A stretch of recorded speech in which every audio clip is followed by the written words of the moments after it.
Degrees of Desperation, written by Bobbi Dempsey.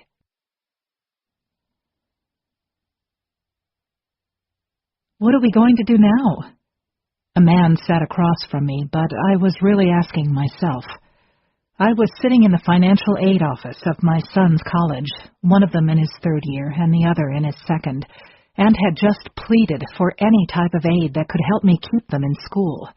I had only a few hours to come up with a miracle, and I was desperate.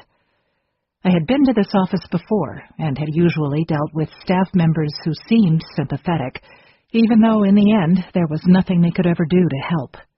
But this guy couldn't even pretend to be interested, let alone sympathetic. "Nope, there's nothing we can do." He was no longer even going through the motions of typing on his computer, and had turned away from his computer screen to glance at his cell phone. I got the message loud and clear. We were done here, and he was eager to get rid of me.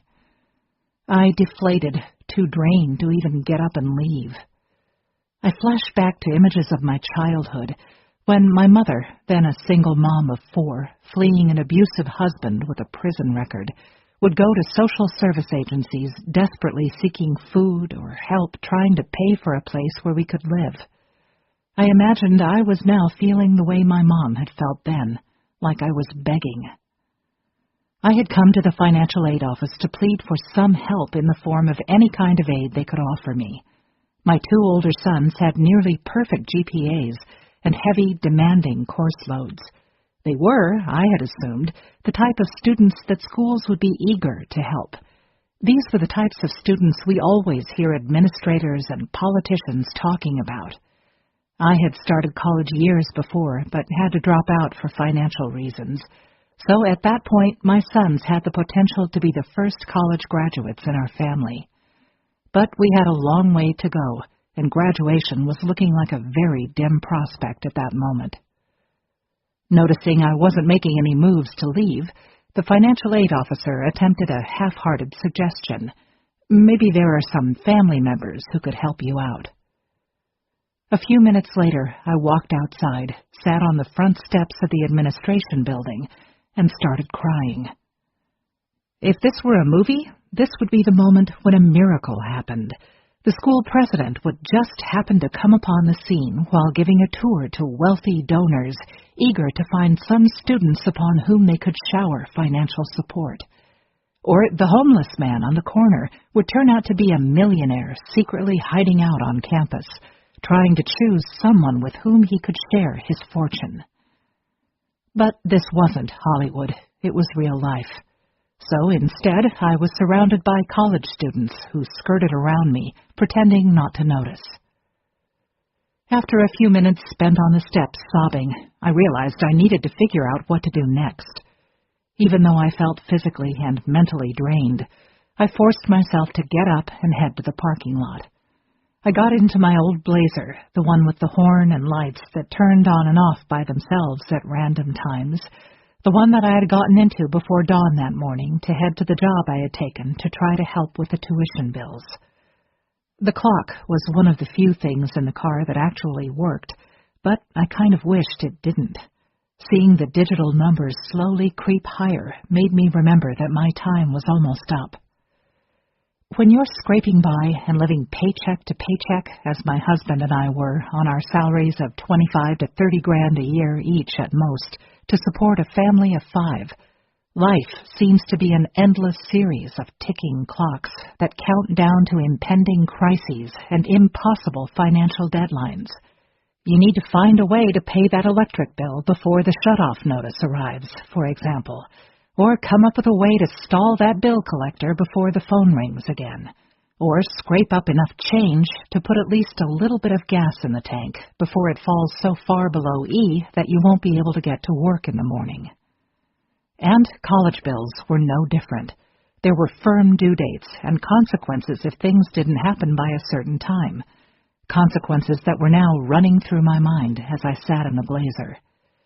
If my son's bills weren't paid by the end of the day, they would be deregistered, meaning they would be removed from the classes they were already in, ones in which they had already completed assignments and taken exams. Once they were deregistered, it would set off a whole chain of problems and fallout. They wouldn't get credit for any of the work they had done in those classes. Since the period in which they could add classes had already passed, they would not be able to re-enroll in those courses or take any other this semester, even if we found a way to quickly pay up and settle their bill. They would probably get incompletes for all their classes, which would totally destroy their GPA and would likely result in being placed on academic probation. Because they had already attended several weeks of classes, we might actually still owe payment for those classes, even once they're deregistered. In addition, they would fail to meet satisfactory academic progress, the standard used to determine financial aid eligibility. By failing to meet SAP, they would lose future eligibility for any financial aid for up to a year once they had managed to complete classes, for which, of course, we would have to pay the full amount since they would then not be eligible for any aid. They would also have to vacate their dorm rooms immediately because they would not be considered current students. However, I assumed they would still owe payment for the housing cost, likely full payment for the entire semester, since they had already used the dorm rooms for a few weeks up until that point. Bottom line, it wasn't as simple as putting the classes on hold and jumping back into them next semester. Ironically, it can actually end up costing you quite a bit of money if you get removed from classes for an inability to pay. No, letting my sons get kicked out of school just because of our financial situation wasn't something I could let happen. It had taken nearly everything we had to get them this far, and I knew if we stopped now, they might never get back on track. This was their way out. I came from a lineage of poverty that goes back several generations. I grew up on welfare, bouncing around between New York City, Buffalo, and a few Pennsylvania towns, and stayed on it until high school graduation. My mother worked a series of menial, low-paying jobs, but has never owned a home, a car, or anything else of value. My father was an abusive heroin dealer who had done stints on Rikers Island and had disappeared by the time I finished grade school. When I started high school, I had already moved more than 70 times. I was the first one in my immediate family to own a car. I bought a Pinto with a bad transmission for $500 a few months after graduating from high school. Even though I was working 2 jobs, it took me quite a while to save up that much, since I was already living on my own at that time. In short, I was starting with nothing. I also had no reference point of what normal financial management looked like, so I had no clue what I was doing in that regard. In getting my kids through college, as with everything else, I was just figuring it out as I went along. Though I am by nature an optimistic person, I have also been forced to become a realist. When it comes to money and trying to work your way up and out of poverty, I have had to face a harsh and painful truth. The idea that you will get ahead and achieve the American dream if you just work hard enough, do everything right, and follow the rules is, as many people have discovered, a total lie. Yes, some people do make it, often through a combination of luck, good timing, determination, and a host of other factors all lining up at the same time. But the idea that sheer hard work alone is a guaranteed road to wealth and success is a fantasy, at least when you start out at such a huge financial disadvantage. Still, I was determined to help my children have a better life, and I felt strongly that a good education, one that culminated in a college degree, was their best shot at breaking the cycle. Our family consists of my husband and I and our 3 sons, Ethan, Scott, and Tyler. Our sons are very close in age, with just a 1-year difference between Ethan and Scott and Tyler. I'm a writer. My husband is a maintenance man. He used to be a self-employed mason until worsening back problems finally forced him to give that up, which I know was a huge disappointment for him, as he really loved the work. My husband's financial background isn't much better than mine. There are no well-off relatives or family resources to assist us, no safety cushion or financial reserves we could tap. If we were going to put our kids through school, We would have to do it ourselves, the hard way, by struggling to come up with every dollar. Note, I'm not identifying my son's schools by name for several reasons. First, I'd like to respect and preserve the boys' privacy as much as possible, which is also why I've changed their names and that of my husband. Also, I don't want to make things uncomfortable for them or risk possible backlash, since at least one of them will still be attending a school I discuss. One of the reasons we had to struggle so hard to get our kids through school is due to a decision that I know many people may not be able to understand or agree with. I was determined not to let our children take out student loans. Having just turned 40, I was still haunted, shamed, and drained by student loans I had taken out when I first attempted college, more than 20 years before, back when I was the first person in my family to go to college and had no clue what I was doing or how people usually paid for it. Those loans are still hanging over my head and affecting, and in some cases limiting, my financial choices to this day. I couldn't inflict that same decades-long stress on my kids. It seems like those of us in the working class are constantly getting mixed messages, financially speaking, and this is especially true when it comes to paying for college. In general, we are constantly told that we need to be smart and frugal and find a way to live within our means, not making foolish money choices today that might get us into hot water tomorrow. Yet at the same time, we are being offered huge loans that we may have no way to repay. I sat in my car with nowhere to go.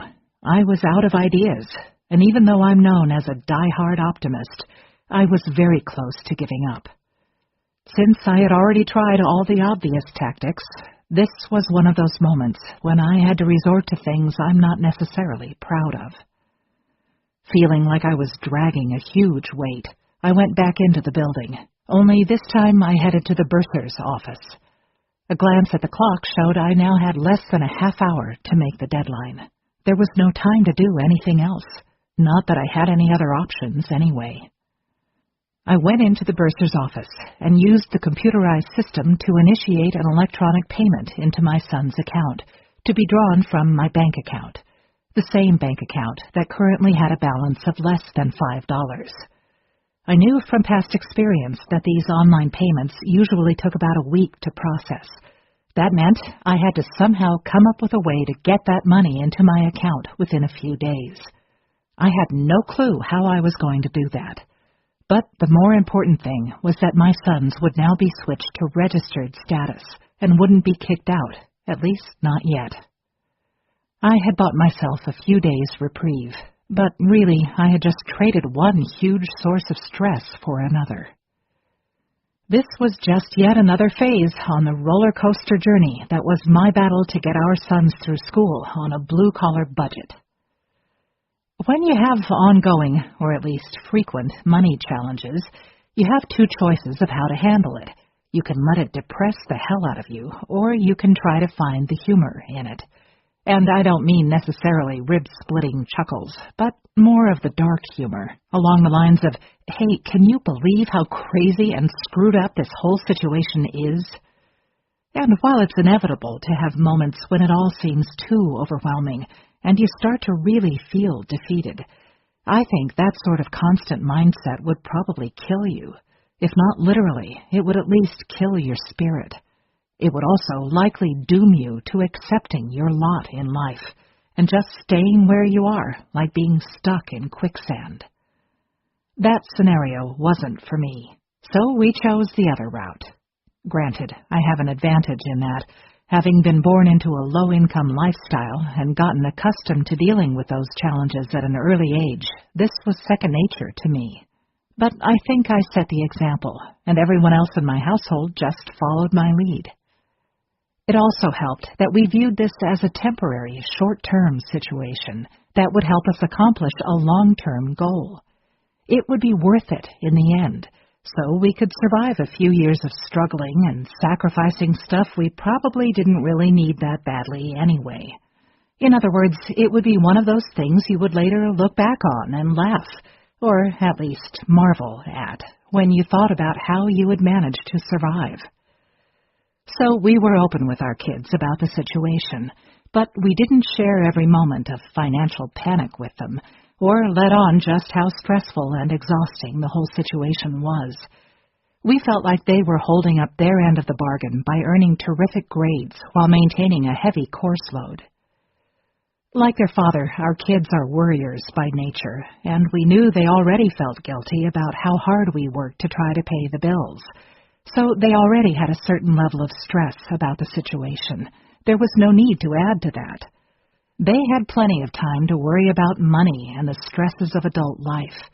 We wanted them to have this chance to just enjoy being normal college students, as much as possible, anyway.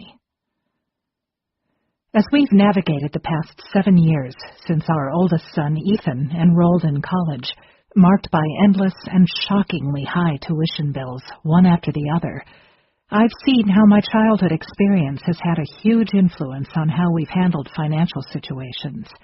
When I was growing up, money, and the lack of enough of it, was the cause of many stressful experiences, tense arguments, and scary situations. Our idea of a financial strategy has been, by necessity, to try to solve or survive each crisis as it erupted. Long-term planning wasn't even a consideration or a possibility. Short-term survival was the urgent priority. I realize that, as you listen to this story, some of the decisions I've made in the heat of a crisis or when faced with an immediate deadline may not seem like the wisest moves from the long-term perspective. And in hindsight, I might have to agree.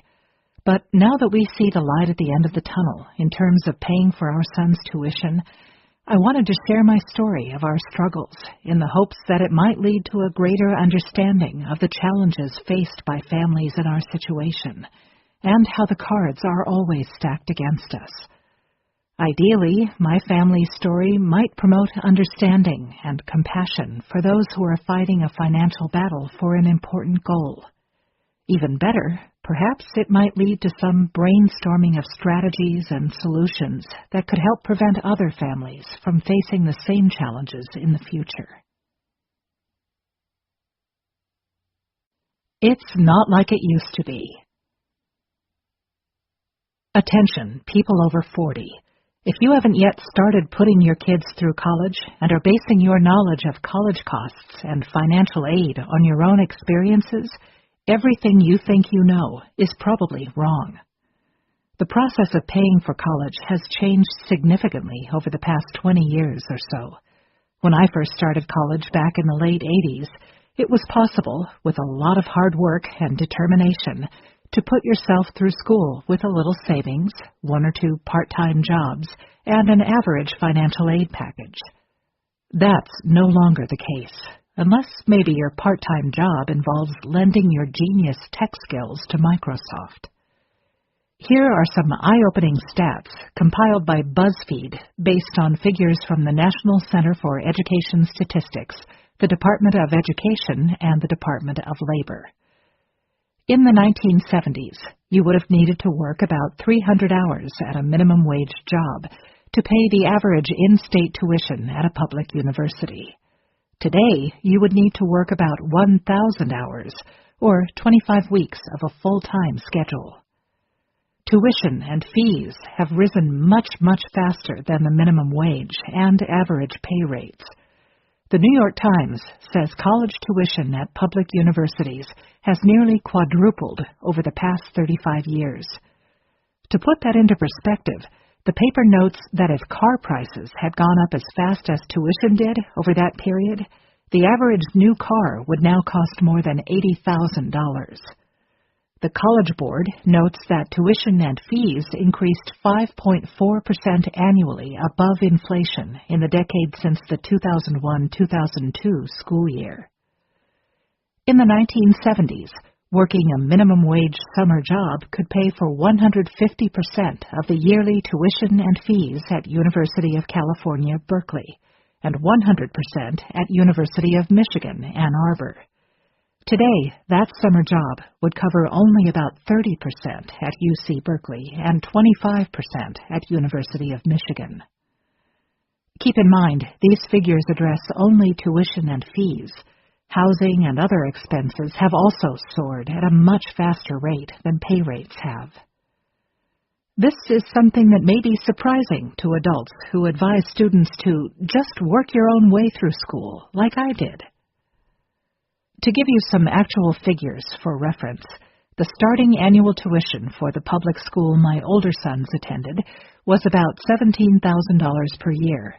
I say starting because that's just the basic tuition, not counting assorted additional fees and charges. The additional charges vary by semester and grade level and tend to increase each year, but here's a rough estimate of some of the mandatory fees from one of Ethan's bills.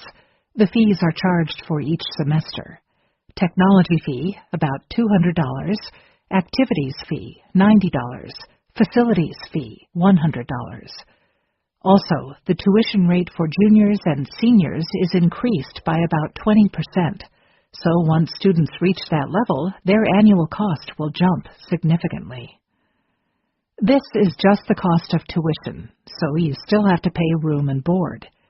At that university, on-campus housing is mandatory for freshmen, so there's no way to get out of paying the fee set by the school.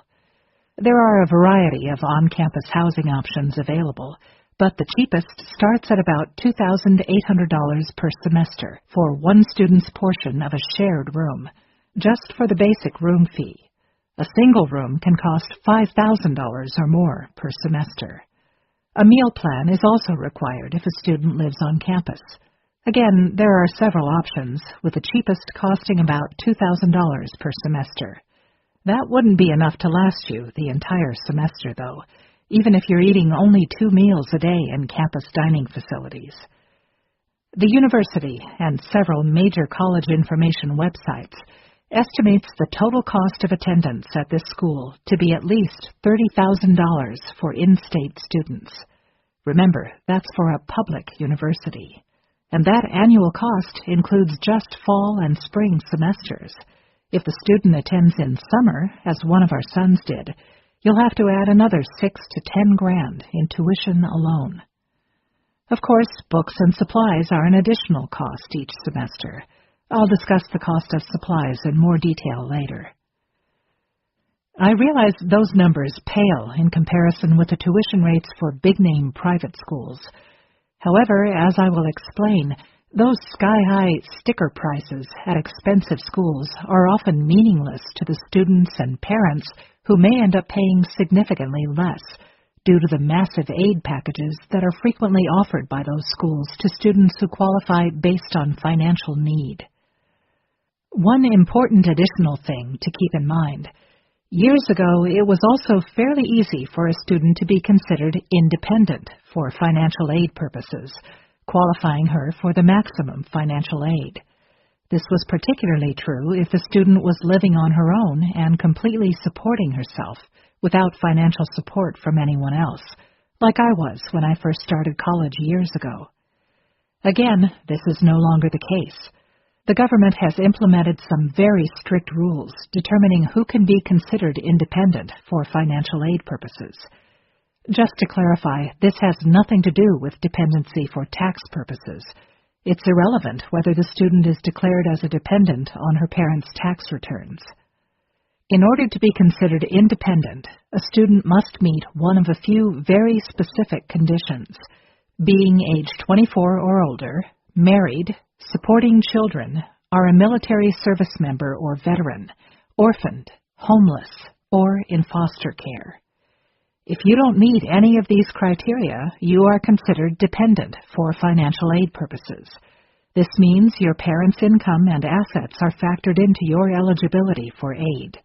That's true regardless of whether your parents are actually supporting you at all or helping with your educational expenses, which, of course, can be unfair to students who are legitimately supporting themselves on their own.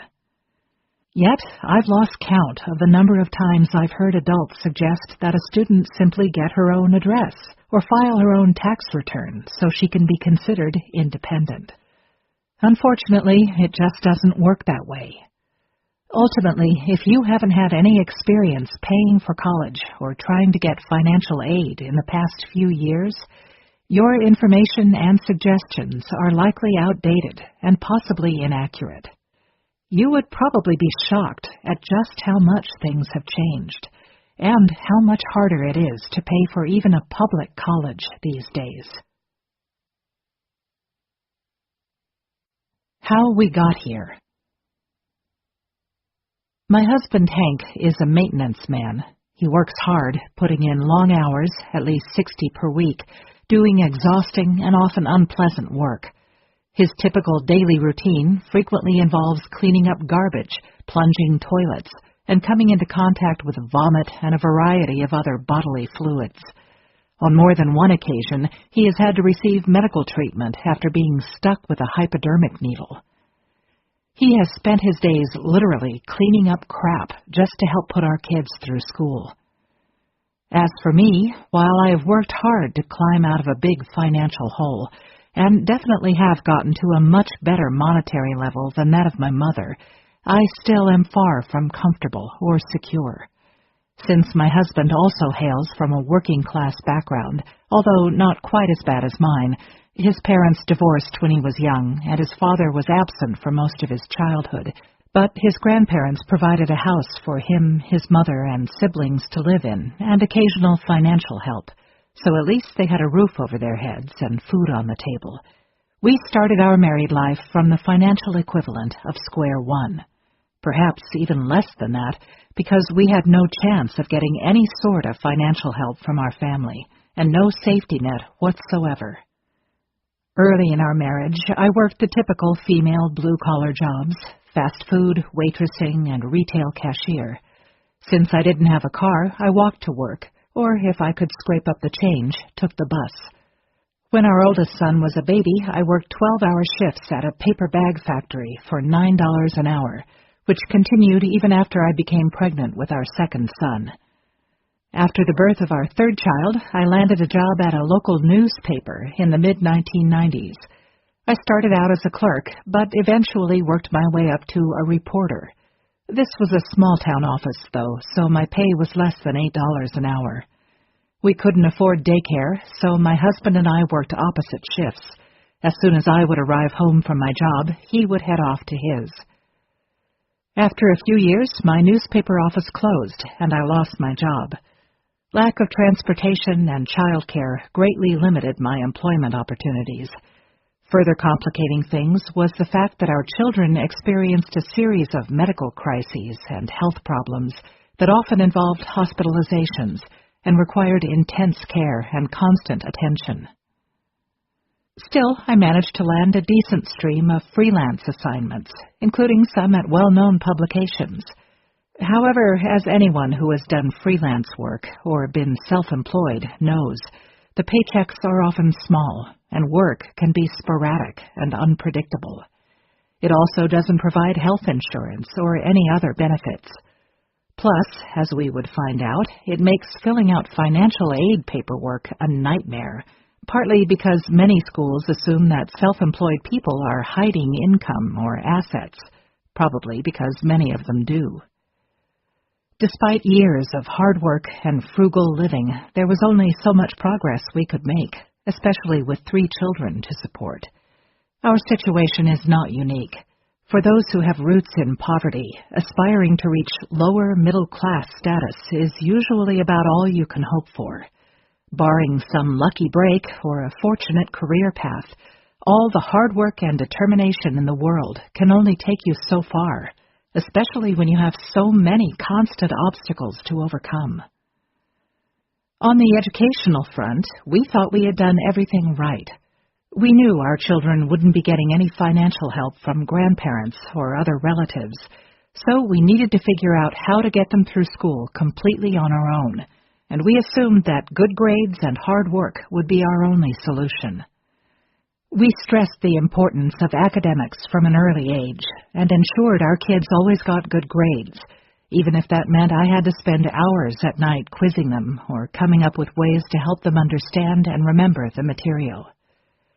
When Ethan reached 5th grade, his public school teachers urged us to consider enrolling him in the local college prep school, which could offer more of an academically challenging curriculum than he could get in the public system.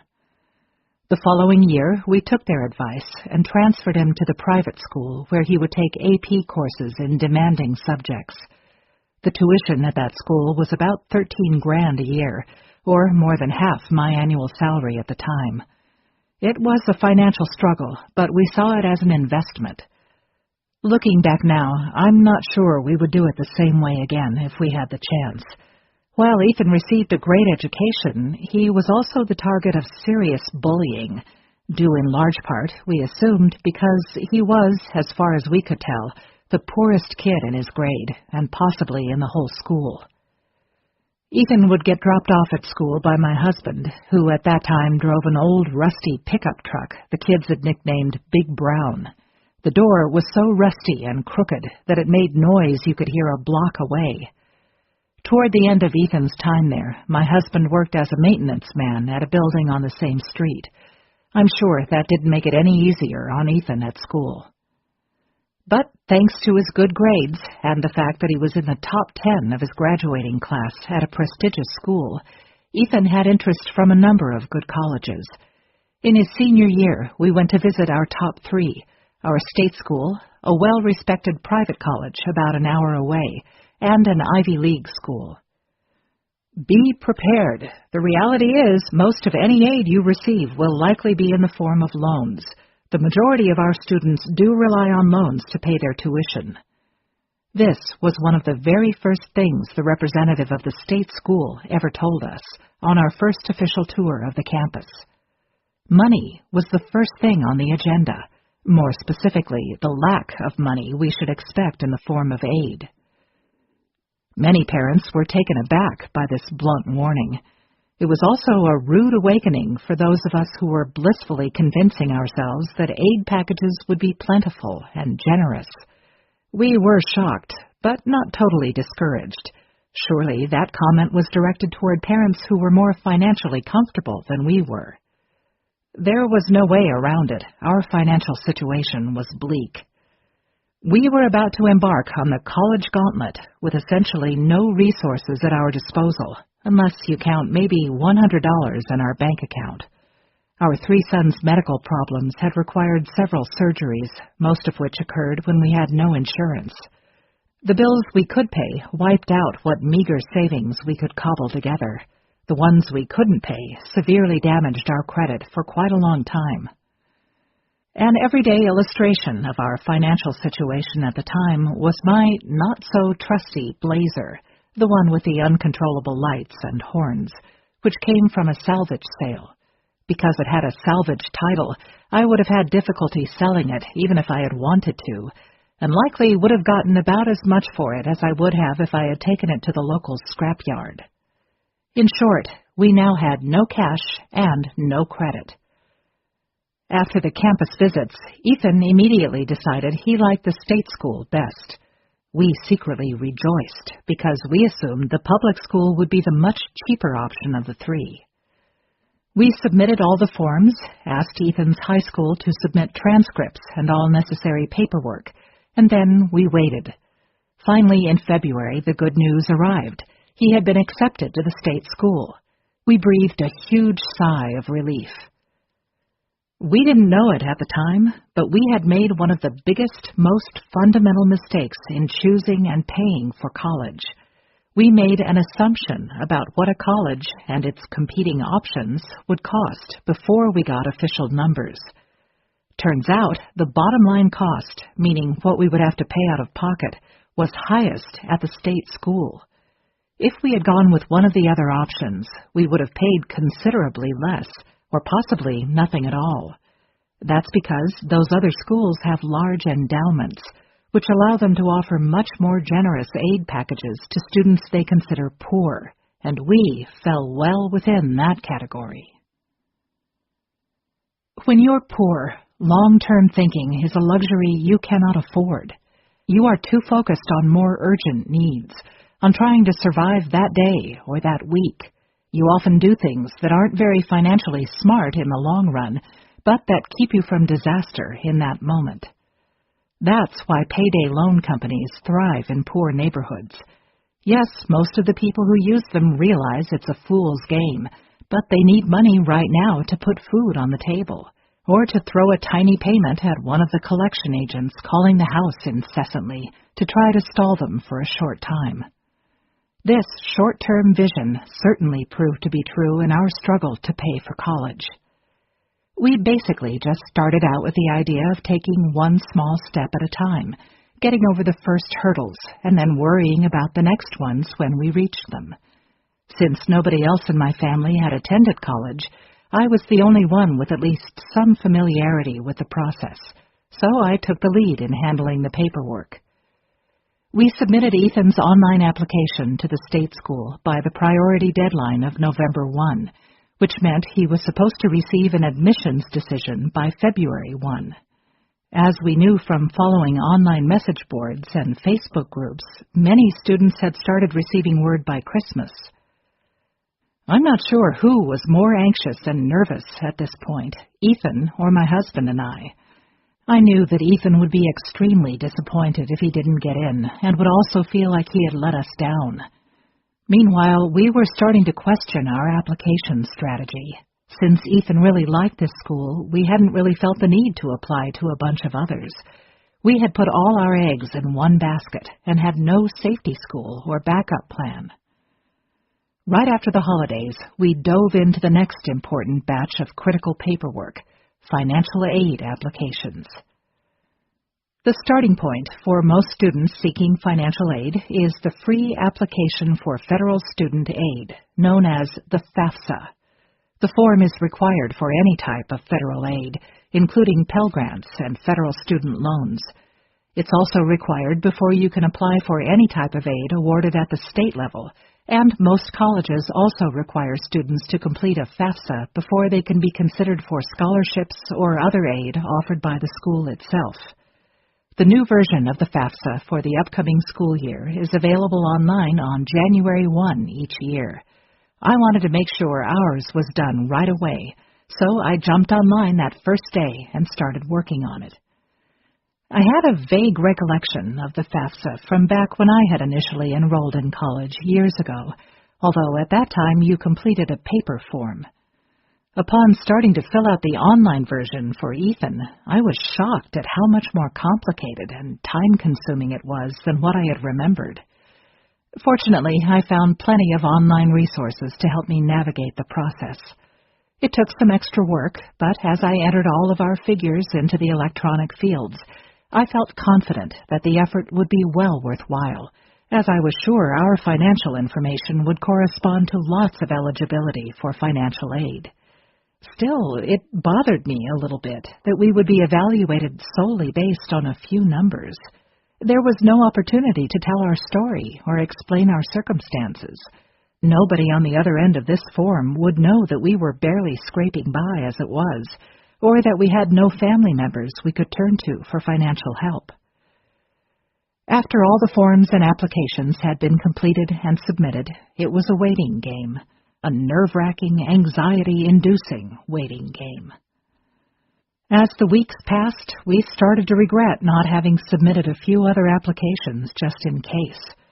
When February 1 came and went, we were all beginning to get very discouraged and worried. Finally, in mid-February, I called the admissions office. It turned out that due to an administrative mix-up, Ethan's decision letter hadn't been sent out. The staff member wouldn't tell me what the decision was, but said he'd make sure it was sent out right away. A few days later, the envelope came. The suspense was killing me, but I didn't open it. I took it with me when I went to pick Ethan up from school that day. To our great relief, it was an acceptance. It was a major milestone. But in many ways, it was just the beginning. The real struggles were still ahead of us. Because we had received the admission decision so late in the cycle, we had to scramble to get everything in the works. First, an immediate deposit was required to accept the admission offer. Then there were housing forms and deposits to submit, a meal plan to pay for, and other fees to take care of. This all needed to be done long before he ever set foot on campus. We were so busy scrambling to take care of these initial tasks that we didn't have much time to think about what would come after that. Our main priority was just reserving his slot and taking care of all of the immediate commitments. By the time we got the financial aid award letter in early spring and discovered how much this school was actually going to cost, we had really passed the point of no return. At first glance, it seemed like there was some decent aid available, but we quickly realized that was because the financial aid office automatically includes the maximum student loan amounts available, assuming the student will want to take those. After eliminating those loans from the aid package, all that remained was a small Pell Grant. That would barely be enough to cover the cost of textbooks and other required supplies. Still, we were excited and optimistic. Perhaps foolishly, we didn't obsess about the financial challenges then. Our son was headed to a good school, on track to be the first college grad in the family. Despite our sticker shock, we thought we could pull it off. We also believed that if he completed his first year with excellent grades, nice scholarships would follow for the remaining years at school. While Ethan had a general idea of how much school would cost, the tuition rates are listed right there on the school's website, after all. We never really specifically discussed the financial aspects with him, or any of our other children when they started school. We felt his focus should be on succeeding academically. Just getting to college and doing well at it was enough of a challenge. We didn't feel he should take on the extra worry of the financial stress. Of course, he knew we were working a lot of hours and making sacrifices. That was impossible to hide. He would often mention he was worried about us or felt guilty that we had to work so hard. But we assured him that these were sacrifices we were happy to make if it would ensure a better future for him. Financial aid, or lack thereof. College and financial life in general is filled with all sorts of acronyms and special lingo, but probably the single most important one for financially struggling parents is the EFC, as we learned through the process of filling out the FAFSA and other financial aid forms. EFC stands for Expected Family Contribution, the magical number that determines how much financial aid a student is eligible to receive. The EFC is determined by a formula that includes a bunch of factors about the child and his parents, mainly their assets and income, as well as the number of people in the family and the number of children in college. This combination of digits is critical for parents and students who are struggling to afford college. I'd argue that it is even more important than the GPA, at least if you are attending the type of school where need-based aid is easier to get than merit aid. Don't be fooled by the name. In real life, the expected family contribution usually has no correlation at all to how much you are actually expected to contribute for your child's education. For many people, the EFC is just a small fraction of what they will end up paying. That was certainly true in our case. Our life would have been significantly easier if we had only had to pay the figure that was our EFC. I should note, though, that your EFC may be much more accurate as a gauge of your actual costs if your child attends a school that meets full financial need. This means that if your child is accepted, the school will come up with a financial aid package that covers all the costs of attendance beyond your EFC. But be careful. Often this package will be a combination of different types of aid, which usually includes at least one loan.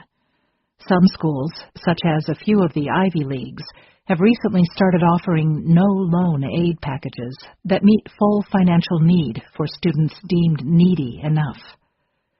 In our case, we found out way too late that Ethan would have likely been able to go to the Ivy League school on his consideration list for free, because we fell into that school's poor category. The realization that this school would have been free while a public university was financially killing us made me sick. Most of the articles and resources I've seen on paying for college seem to be directed toward people whose child is still in diapers, or perhaps hasn't even been born yet. There's the assumption that you have at least 10 or 15 years to save and plan all sorts of financial strategies. I rarely see information directed at people whose kids are in high school or even in the midst of applying to college. Of course, that's because the assumption is that if you don't have a college fund at that point, you're basically screwed, and there really isn't much advice that will help you. Parents in my situation often don't even start thinking about paying for college until the time has almost arrived. They handle bills on an urgency level basis. If there isn't someone calling on the phone or threatening to shut something off, it generally isn't a high priority. Not that it would have really mattered anyway. If you are struggling just to pay for basic essentials, it doesn't matter if college is years away. Even 10 years from now, your savings account will still be empty. A rough but hopeful start. Hank and I felt a mix of emotions as we headed to campus on move-in day to get Ethan settled into his dorm room. We were proud and excited, so thrilled that our first son was now going to be a college student. This was what we'd been working so hard for, and it was a day we weren't sure we would ever see. We were also more than a little sad, as we were very close to Ethan and would greatly miss having him at home every day. Although we tried hard not to show it, we were also a bit anxious and worried for him. He was a shy, introverted type, and this was a huge school where it would be easy for a kid like that to be overwhelmed or left out. The campus is beautiful, with lots of trees and old buildings. His dorm was in a stately-looking brick building. It was neither new nor modern, with no air conditioning and spotty internet connections. But he was getting the normal, on-campus college student experience, something Hank and I had never had, and we were thrilled for him. Ethan, on the other hand, started to seem increasingly anxious as it began to sink in that we were going to be leaving him there alone, in a big, intimidating place where he didn't know a soul. We didn't want to add to his anxiety by letting on that we were dealing with our own emotions about leaving him there.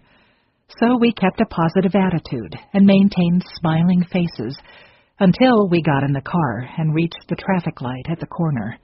As we pulled away from campus, once he could no longer see us, we both broke down, overcome with that bittersweetness familiar to many parents dropping off their first child at college. Ethan started college in the summer semester, which began just a few days after his high school graduation. We made his final high school tuition payment the same week we wrote out his first college tuition check. Of course, tuition is only one part of the cost of college. For students living on campus, which was mandatory for freshmen at Ethan's school, there are also the costs of housing, food, and other living expenses. These are firm, non-negotiable fees. At many schools, they are also lumped into the total comprehensive bill. So even if you pay the tuition itself on time, your bill is still considered past due or unsatisfied if you don't pay all the other costs as well. Then there are books and supplies. The notoriously exorbitant cost of college textbooks is certainly no secret, and no surprise to anyone who has taken a college class recently. One example, an economics textbook for one of Ethan's classes cost $275. And there was also a mandatory workbook, plus other supplemental materials. Since the tuition costs are firm, and housing and meal costs may also be non-negotiable, depending on your situation, it is critical that you find ways to save as much as possible on any other related costs. And when you can't eliminate or reduce costs, you must find creative ways to pay for them. In our case, we paid for textbooks by collecting and recycling aluminum cans. If I could share one thing with any faculty who may be listening to this, it would be this. Please keep your students' financial resources, or lack thereof, in mind when assigning books, supplies, and materials that are required for your courses. There are easy ways that the price of textbooks could be made much less painful for struggling students. Buying used books or renting books are somewhat helpful strategies, and we've done both whenever possible. But just as it seems like there's a way to save a little money, more obstacles appear to prevent that. For instance, many of our son's classes required textbooks that were in an electronic or virtual format. These required you to pay for a unique code. There was no way to buy a used version of this code, and no way for more than one student to share it. In a cruel twist, the full-time job I had taken about a year before in order to try to help with the college bills came to an end due to company downsizing shortly after the fall semester of that first year started. This is when we realized another strange and often unfair quirk of the college financial aid system. Aid is based on your income from the previous year. This means that the school could be expecting you to pay for the fall semester with income you received at least 8 or 9 months ago, possibly quite a bit more. Ethan's EFC and financial aid, or lack thereof, was being based on income from a job I no longer had. Even so, we were optimistic that we'd get through it okay if we just buckled down. Although we didn't have any college savings, we did have a few minor resources we could tap, a few thousand in a retirement fund, and maybe a few things we could sell, along with a couple of fortunate breaks. After a months-long battle to collect unemployment benefits from my former employer, I finally won my appeal and received a lump sum payment of retroactive benefits, which totaled about $5,000. That helped pay a portion of the first summer semester. It came back to bite me the next year, though, as I owed a nice chunk to the IRS as a result of that income. As it often goes for the working poor, any tiny windfall you get may provide temporary relief, but often has repercussions later on. Our total out-of-pocket costs for our oldest son's first year of college at a state school? More than $25,000. To summarize, we covered this with a patchwork combination of our paychecks, side jobs, the unemployment check, and whatever else we could scrape together, sometimes a few dollars at a time. My main priority was my son's education and doing whatever it took to get them through school. But deep down, it had always bothered and embarrassed me that I had never finished my own degree after dropping out all those years ago. Adding insult to injury, I was still struggling to repay the student loans I'd taken out during my initial attempt at college. Yes, more than 20 years later, I still hadn't paid off my student loans, and the total amount due was much higher than the amount I had initially borrowed. This is a very common story I hear from other adults my age and older, that despite paying on their loans for many years, their current balance is actually many thousands higher than their initial loan amount. The fact that I was weighed down by this debt and didn't even have a degree to show for it made me want to cry. Not to mention, I felt like a hypocrite by stressing the importance of education to my sons when I hadn't even finished my own college journey. So, soon after Ethan started college, I enrolled in the local community college, which at the time charged around $75 per credit, or roughly $1,000 per full-time semester. Most of the credits I had earned during my first time in college were now considered too old to be counted toward a current degree program, so I was starting virtually from scratch. Although the credit for my old classes had an expiration date, the debt from the loans I'd used to pay for them does not. I had borrowed about $15,000, but that balance ballooned to more than $20,000. Like many other student loan borrowers I know, rather than making any progress, I was actually going backwards. On the surface, going back to school while trying to get my children through school may not seem like it made much financial sense. But in the crazy, mixed-up world of working-class economics, it actually was a smart, short-term financial move. Once I was a student again, I was able to get a temporary reprieve from my own student loan payments, which meant one less bill I'd need to struggle with every month. Even stranger, as a parent supporting several college students, I was eligible for more aid than my children were. Once my kids graduated, I would be eligible for little, if any, aid. So, if I had ever hoped to complete my own degree, this would likely be my only chance. Now that I was starting pretty much from square one again, I was determined to complete the process as quickly and cheaply as possible. I looked into every way of earning credit through alternative or less expensive means. My first step was to take a few CLEP exams, which allowed me to earn a number of credits that could be used toward almost any degree program. CLEP, or College-Level Examination Placement exams, are standardized tests that measure college-level knowledge.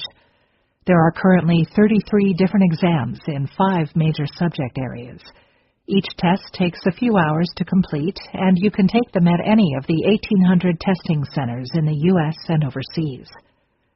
By doing some research, I also discovered the community college had a portfolio assessment program in which adult students could get credit for skills and experience earned on the job or through other non-classroom means. You had to assemble a detailed, thorough package of materials showing evidence of the skills you had learned. There was a cost for this, but it was minimal compared with the cost of tuition for the classes you would need to take in order to earn equivalent credit. Using this process, I was able to get a big head start by earning credits for numerous courses, mostly English, journalism, and communications, as a result of my years of work experience. I was nervous about the prospect of sitting in a college classroom again, but I was also excited, as I had always enjoyed school and really loved learning new things. Starting out at a community college made things much easier, as I didn't feel like such an oddball.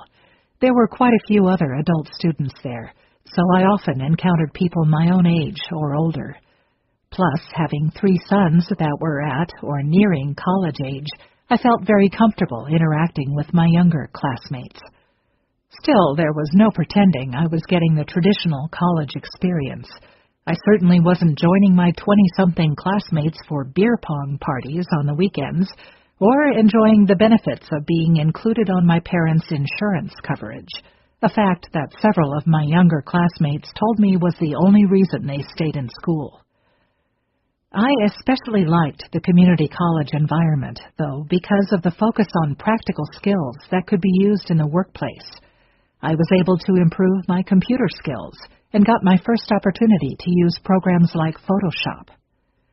However, it was quite a challenge trying to balance a heavy course load with work and running a household. I'd often be working on papers or class assignments in the middle of the night, times when I probably wouldn't be sleeping anyway, as anxiety about money frequently kept me awake. I don't tend to do things halfway, and admittedly probably have a habit of going a bit overboard when I set my mind to doing something. Going back to school was no exception. At one point, I took 35 credits in a single semester. I couldn't find one school that was willing to let me take so many credits, so I divided that up between 19 credits at the local community college and 16 credits online at our state university. Ethan's first semester at school, a 6-week summer semester that consisted of 2 classes, cost us around $7,000. That's slightly more than $1,000 a week. The entire bill was due before the first day of classes. Financial aid is also scarcer during summer, as many aid programs are available only for fall and spring semesters. The retroactive unemployment benefits of roughly $5,000 that I received as a result of losing my previous job came through just in the nick of time and covered more than half of that cost. I took on some quick turnaround freelance gigs, and we sold a few things on eBay and managed to come up with just barely enough to pay the bill. In some ways, that summer semester seemed way longer than 6 weeks. Ethan had a rough time in the beginning. Trying to get accustomed to being on a huge campus where he didn't know anyone was a huge challenge, and at one point we came very close to considering transferring him to a local branch campus.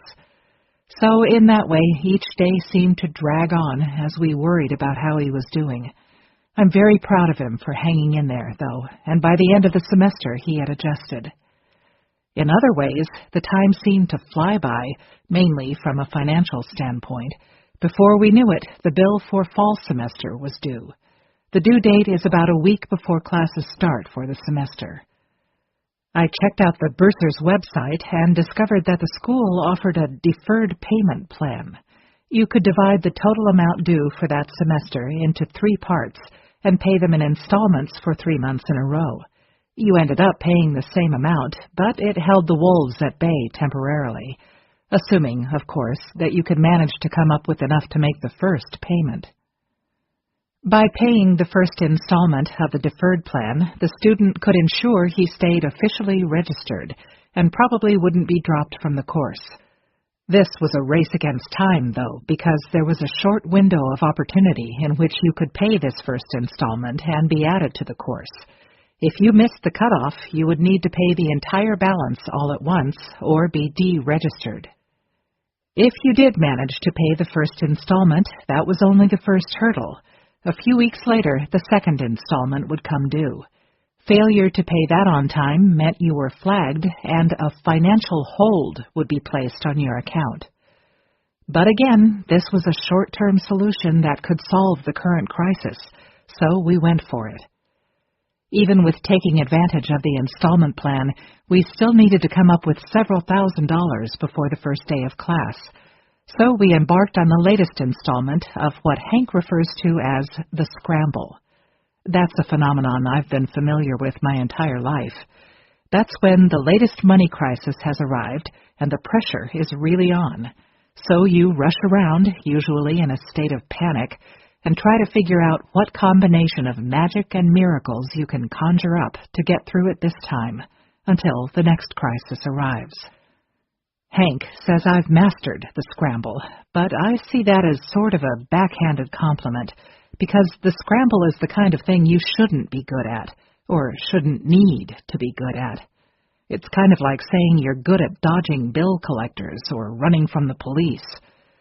One of my best friends puts it a little more diplomatically, raving about my ability to squeeze a quarter out of a penny. Whatever you call it, I put all of my creativity and juggling skills to good use during this period. I scoured the house for anything we could sell, which wasn't much, since we really didn't own anything of value. I also got quite good at spotting items at garage sales and thrift stores that were worth much more than the sellers apparently realized, so I would buy and resell those items for a profit on eBay or Craigslist.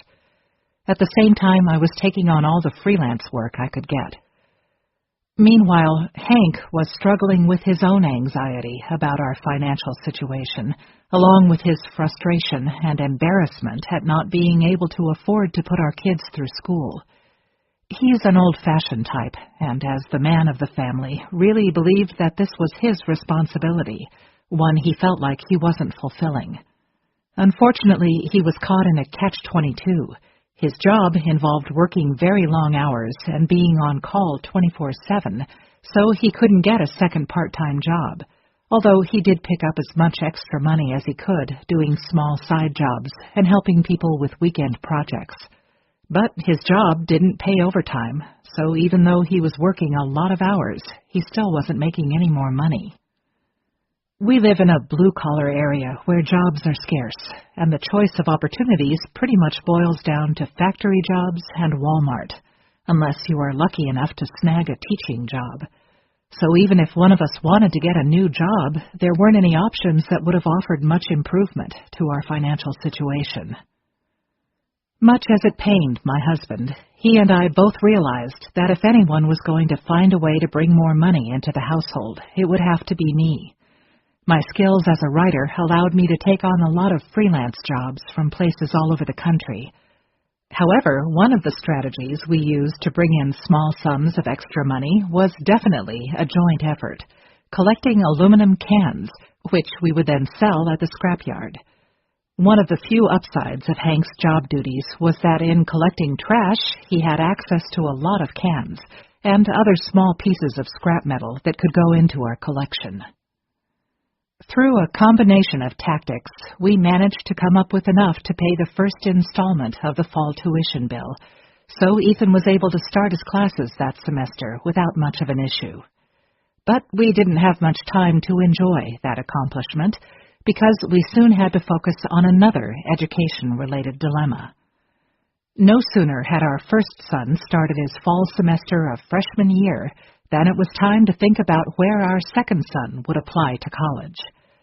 Ethan was pursuing a degree in communications, the same field Scott was interested in. All our sons are very close, so it wasn't surprising that Scott seemed excited about the idea of going to the same school as his brother.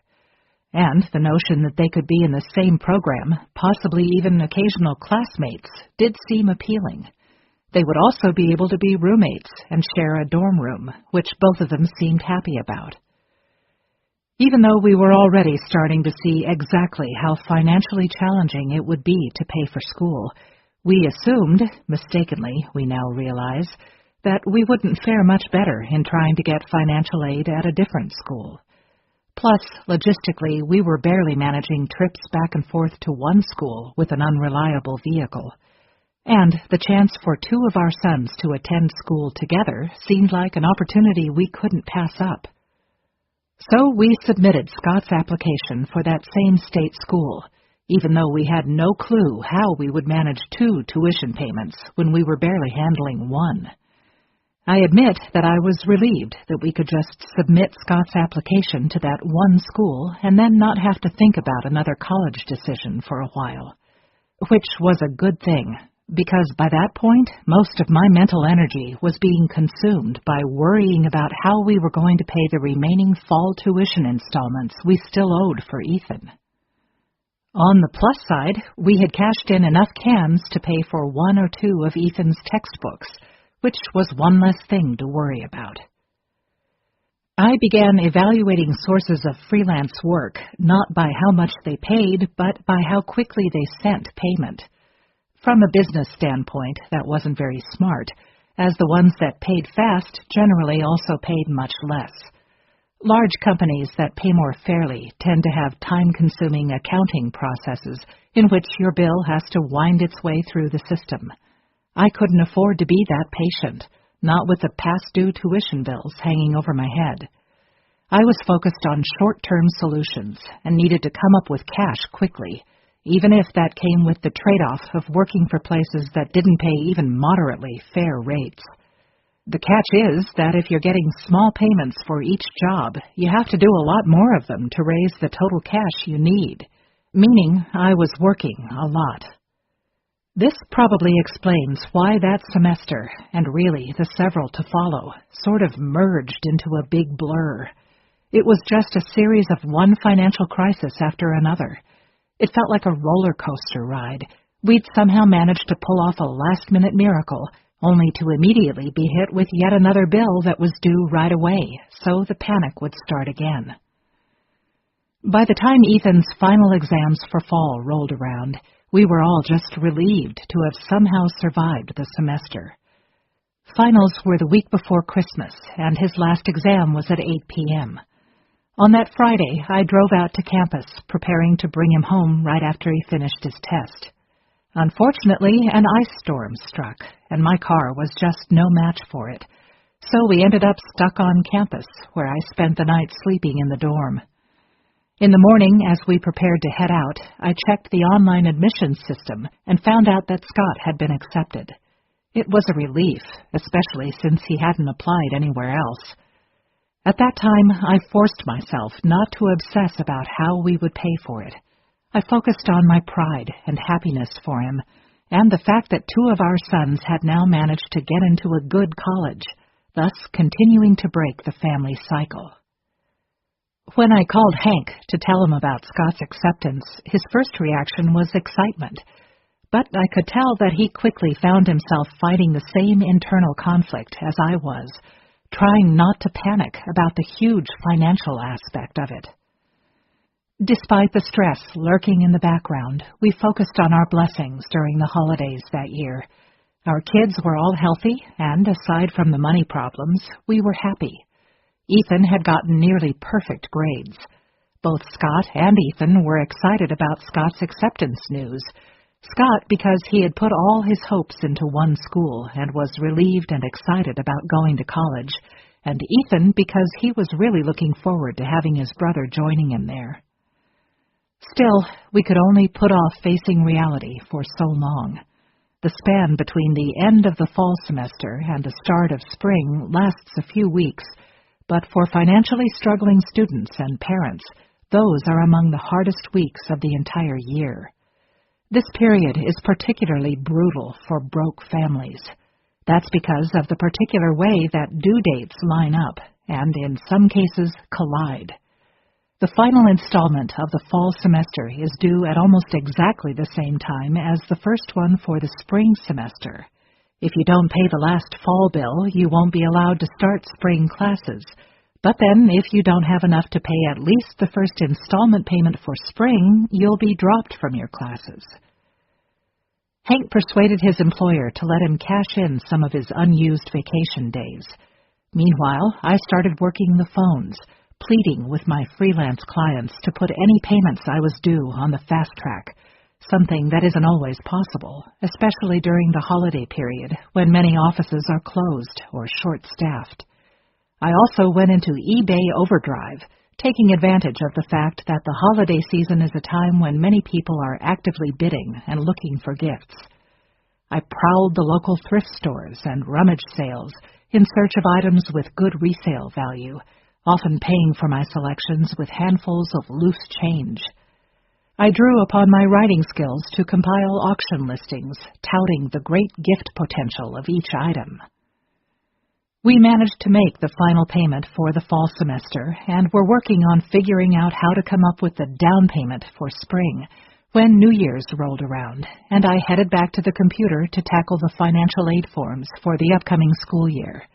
I would now have to complete them for 2 of our sons, but since most of the information was the same for both, it didn't take a lot of extra time.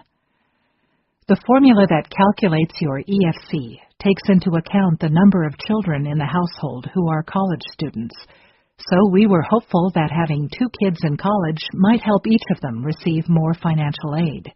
And I think it did help a bit. However, I quickly realized we were now stuck in that crazy catch-22 of working-class families who are just on the brink of receiving financial aid, or government aid, although that didn't apply to us. By scrambling to work as much as possible and get as many freelance jobs as I could find, I had bumped up our household income ever so slightly for the previous year. It certainly wasn't a huge amount, but it was enough to make it even more unlikely that we would get any type of decent financial aid. And that's the trap. If you do qualify for financial aid or other assistance programs, you can't try to better your financial situation at the same time, or you will lose eligibility and end up even worse off in the long run.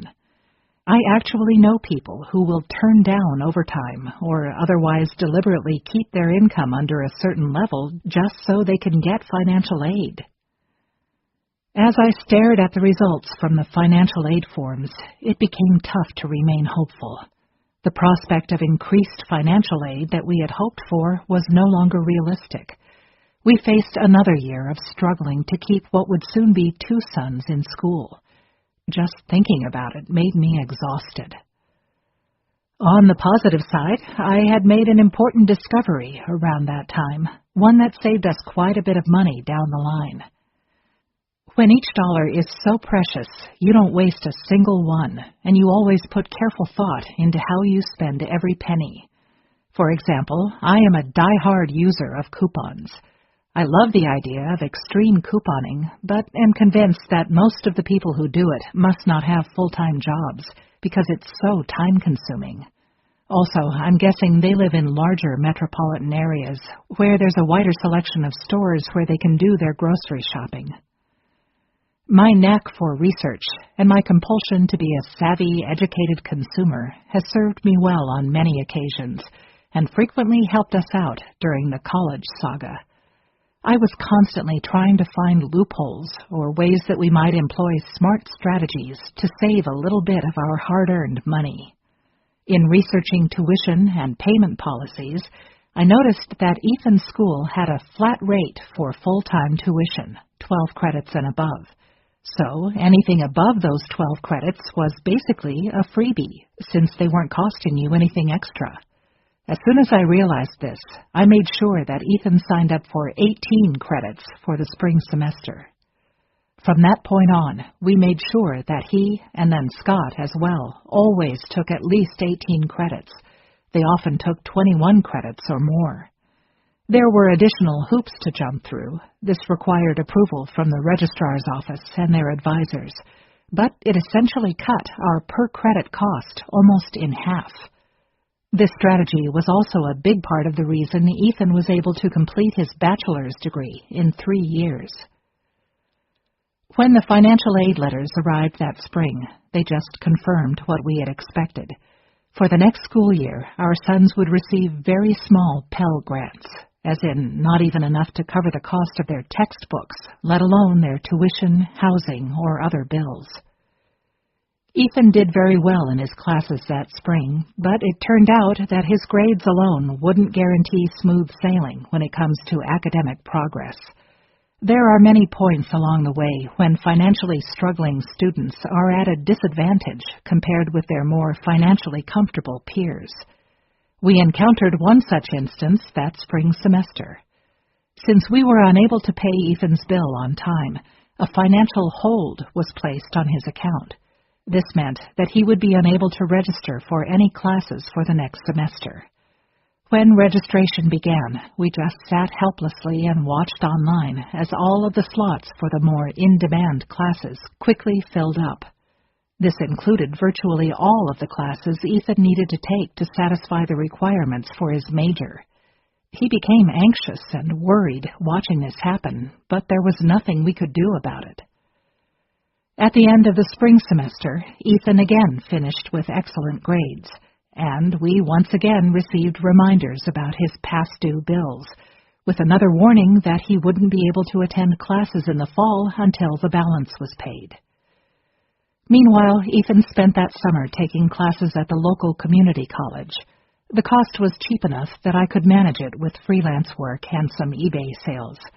By transferring those credits to his university, we would end up saving a fortune. As the fall semester approached, there was a mix of emotions in our household. Ethan was thrilled to have his brother joining him at school, partly because it meant he wouldn't have to worry about getting a stranger for a roommate. Scott was excited about the prospect of starting college. Hank and I were proud to have 2 sons in college. Yet, underneath it all was the ever-present anxiety about money and how we would manage to get enough of it. Right around that time, Hank left his job and accepted a position as a facilities manager at a nonprofit organization.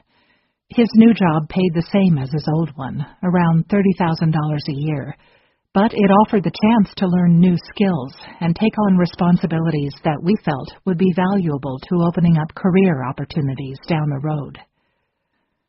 Faced with having to get both our sons registered for fall semester classes, we once again tried to work some magic. When you have more than one child in college, there can come a point when you are faced with an impossible choice. If you can scrape together enough for just one child's bill, how do you decide which to pay? And how do you explain to the other child that he can't go to school? After having scrimped, saved, and worked as much as humanly possible all summer, we managed to come up with enough to pay off the initial semester payment for one tuition bill. There was no way we could force one son to drop out of school, so we made a tough choice, one that most experts would probably advise strongly against. Because Hank had changed jobs, he needed to do something with a small retirement account he had from his previous job. Without any other options as the start of the semester arrived, we cashed in that account.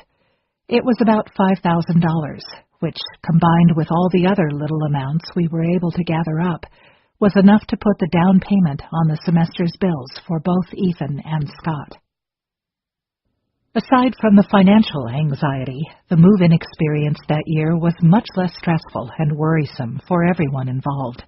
Ethan was now accustomed to school, and Scott wasn't nervous at all because he had his brother there to help him get adjusted. We felt relieved knowing they would be there together.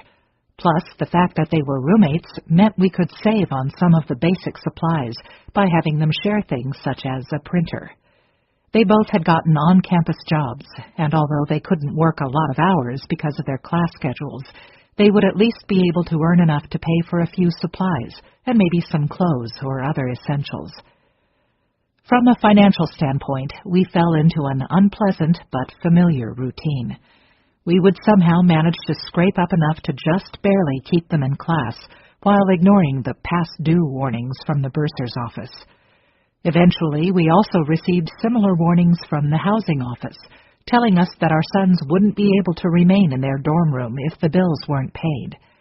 I began to have visions of them returning from class only to find a padlock on their door. Scott and Ethan did have one nice escape from the daily routine that fall, though. Their school is well known for its football program.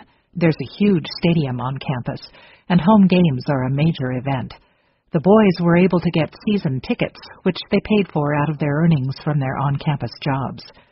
Like their mother, they like to get the most out of every penny they spend, so they faithfully sat through every minute of each game, even enduring downpours and snowstorms.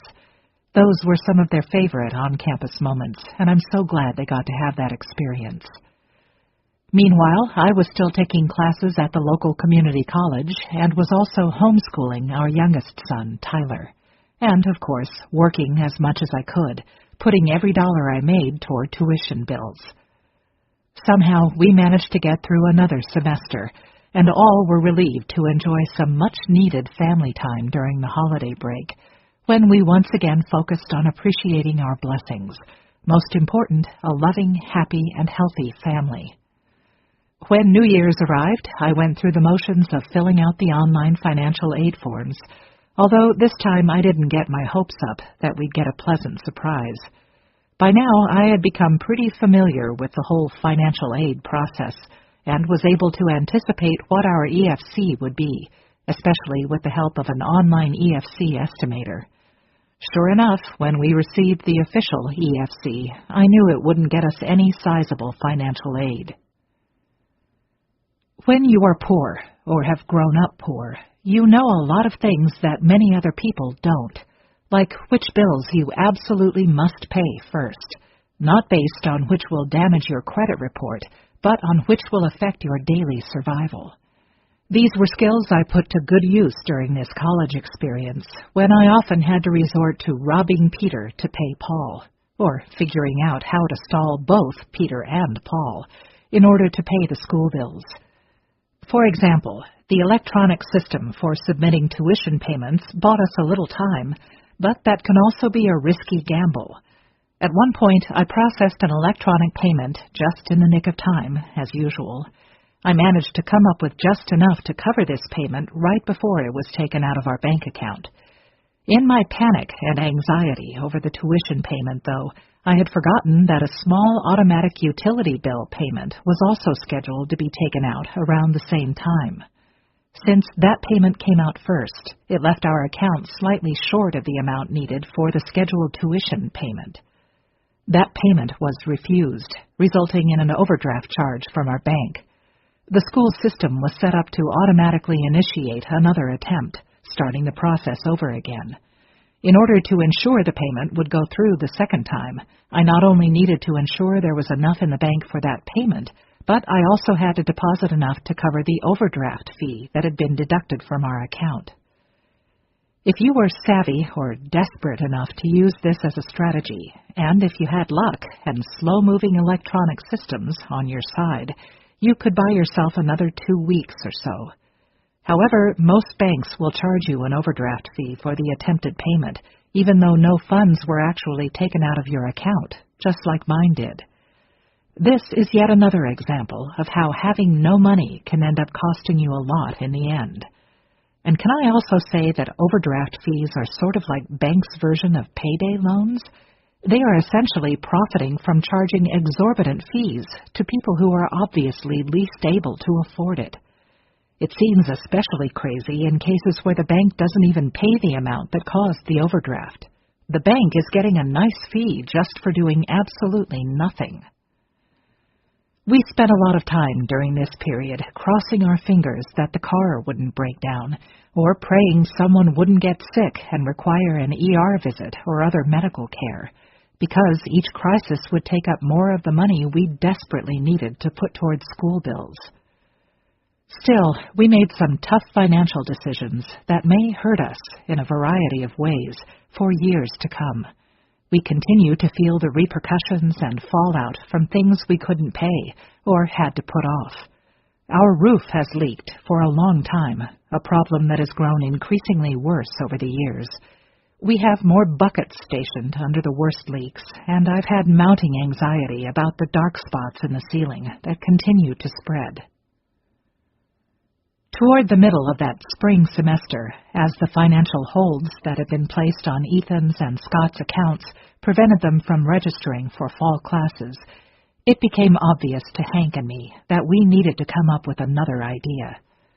That was the semester I took a combined 35 college credits between the community college and the state school, but it was difficult to focus on school, work, or my other obligations when I was so consumed by anxiety over money issues. Through an online job alert I had set up, I learned about an on-campus job as a communications assistant at our son's school, for which I was very qualified. It was in one of the areas of the university that was seeing incredible growth, so I thought there was lots of room for opportunity. It was a chance to do interesting work that also helped students and even offered a way to learn some new, useful skills. Those were all the fringe benefits, though. The most important and attractive part to me was the chance to try to get the tuition discount. I applied and got the interview. The position was technically a temporary job, but with so much growth and rapid expansion in that department, they were planning a lot of hiring. I was told it was very likely that my position, or a similar one for which I would be able to apply, would become permanent in the near future, and if or when that happened, I would be eligible for benefits, including that coveted tuition discount. This seemed like the miracle we had been waiting for. I got the job, and would have to start shortly after moving our sons out of their dorms for summer break. That spring, I graduated from the community college with 2 associate's degrees. I didn't attend the ceremony because I was busy doing some rush deadline freelance jobs. I scrambled to make arrangements for my new job and located a rented room a few miles from campus, since the school was 2 hours from our house.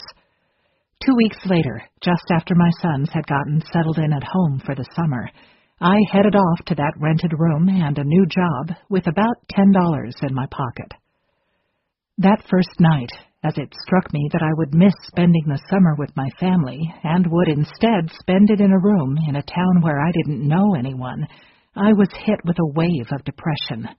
I fought the urge to throw my belongings into the car and head back home.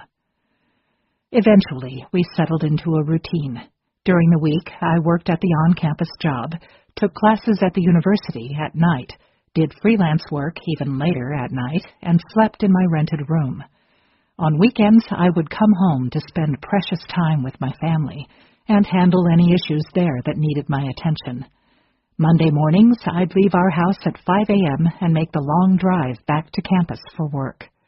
Meanwhile, Hank held down the fort at home during the week. Ethan and Scott were taking summer classes at the local community college while frequently asking me, in increasingly panicked tones, when they would be able to register for fall classes at their main school. My hourly rate was even less than what Hank was making, and I had to pay for the room rental and the expenses of commuting back and forth every week. But by saving every available penny, we were eventually able to come up with enough to pay off the balance from their spring bills, so they could register for fall classes. At this point, it was well into summer, and many of the classes were already full, so the only available classes they could get were basically the ones nobody else wanted, those that were early in the morning or late at night, or ones with notoriously tough instructors, or lots of papers, projects, or other obligations. Shortly before fall semester started, I was struck with severe chest pains and arm numbness while driving back to my rented room after work. I ended up at the ER at the only hospital in town, the one affiliated with the university my sons attended and where I was working. I spent the night in the ICU due to a problem related to a lifelong heart condition. Although I can't prove it, I strongly suspect that the stress of the whole financial situation contributed to the health problem coming to a head. It didn't help, that's for sure. My 5-year-old prepaid cell phone was out of minutes, so I couldn't even call anyone. I probably could have gotten the staff to call Hank, but he was at our house 2 hours away with a vehicle, the infamous big brown pickup truck, that wasn't reliable enough to make the trip. During the night, someone from hospital admissions or the business office came to complete my paperwork. Here's where another tough reality of the working-class experience came into play. As was the case for much of my life, I had no health insurance. Although I worked full-time at the university, my position was hourly, and thus I wasn't eligible for benefits, including health insurance. Hank's employer provided coverage only for employees, not their spouses. My lack of insurance wasn't my most urgent worry at that moment, but it would come back to haunt me later, as these financial issues always do. A day or two after my hospital stay, people from the hospital and medical service offices started to call. Within a week or so, the bills started to roll in, and they just kept coming. Between the ICU room, doctors, echocardiograms, stress tests, medications, and other assorted stuff, the bills added up to around $10,000. Considering I could barely scrape together the money I needed for my son's tuition down payments, there was no way I could come up with $10,000. After a lot of paperwork and documentation to convince the hospital staff that I was indeed one of the uninsured working class, they eventually decided to forgive their portion of the bill, writing it off as part of their program to provide a certain amount of service to poor people without insurance. That was far from the end of it, though. The hospital could forgive only its specific portion of the bills. I was still on the hook for thousands of dollars in bills from various cardiologists and other doctors, imaging services, and other providers, a few of whom had names I didn't recognize and don't remember even dealing with that night. Most of these places wanted their money and wanted it badly. They were merciless in hounding me, and I didn't have it. School bills were my top priority, and since I didn't even have enough money for that, I certainly couldn't make room in my budget for medical bills I could barely keep track of. I'm ashamed to say those bills continue to haunt me to this day. But I'm not ashamed to say that I put the school bills ahead of them on the priority list. That was more important to me then, and would be more important to me now if I had to do it all over again. All the negative strikes against me, credit-wise, fall into just two categories: medical bills and student loan debt. I learned long ago that the whole credit game and scoring system is heavily weighted in favor of the wealthy. It's easy to avoid credit issues when you have plenty of money at your disposal. I can't imagine how or why you'd find yourself getting hit with past due bills or collection actions when you have money in the bank. When you are broke, on the other hand, you frequently find yourself paying one bill late or having to ignore another bill altogether. In my case, my credit nemesis for virtually my entire adult life has always been medical bills. All my sons have had an assortment of medical issues over the years, some of which required surgeries when they were very young, and often when we were uninsured. My husband and I were held responsible for those bills, of course, and at first we attempted to fulfill those obligations, setting up payment plans for each, sometimes juggling more payment plans than I could keep track of. But eventually there were just too many medical bills and not enough money even to make the monthly payments. The providers, and more commonly the collectors they hired, were getting very impatient. The most frustrating part for me is that the credit issues I have are related to two areas over which I had no control. Okay, maybe you could argue that I had a choice about the student loan debt. I'd debate that, since an education was the only way I had even a remote chance of getting out of poverty. But I could see where you could make a case. But my medical bills? I definitely had no choice there.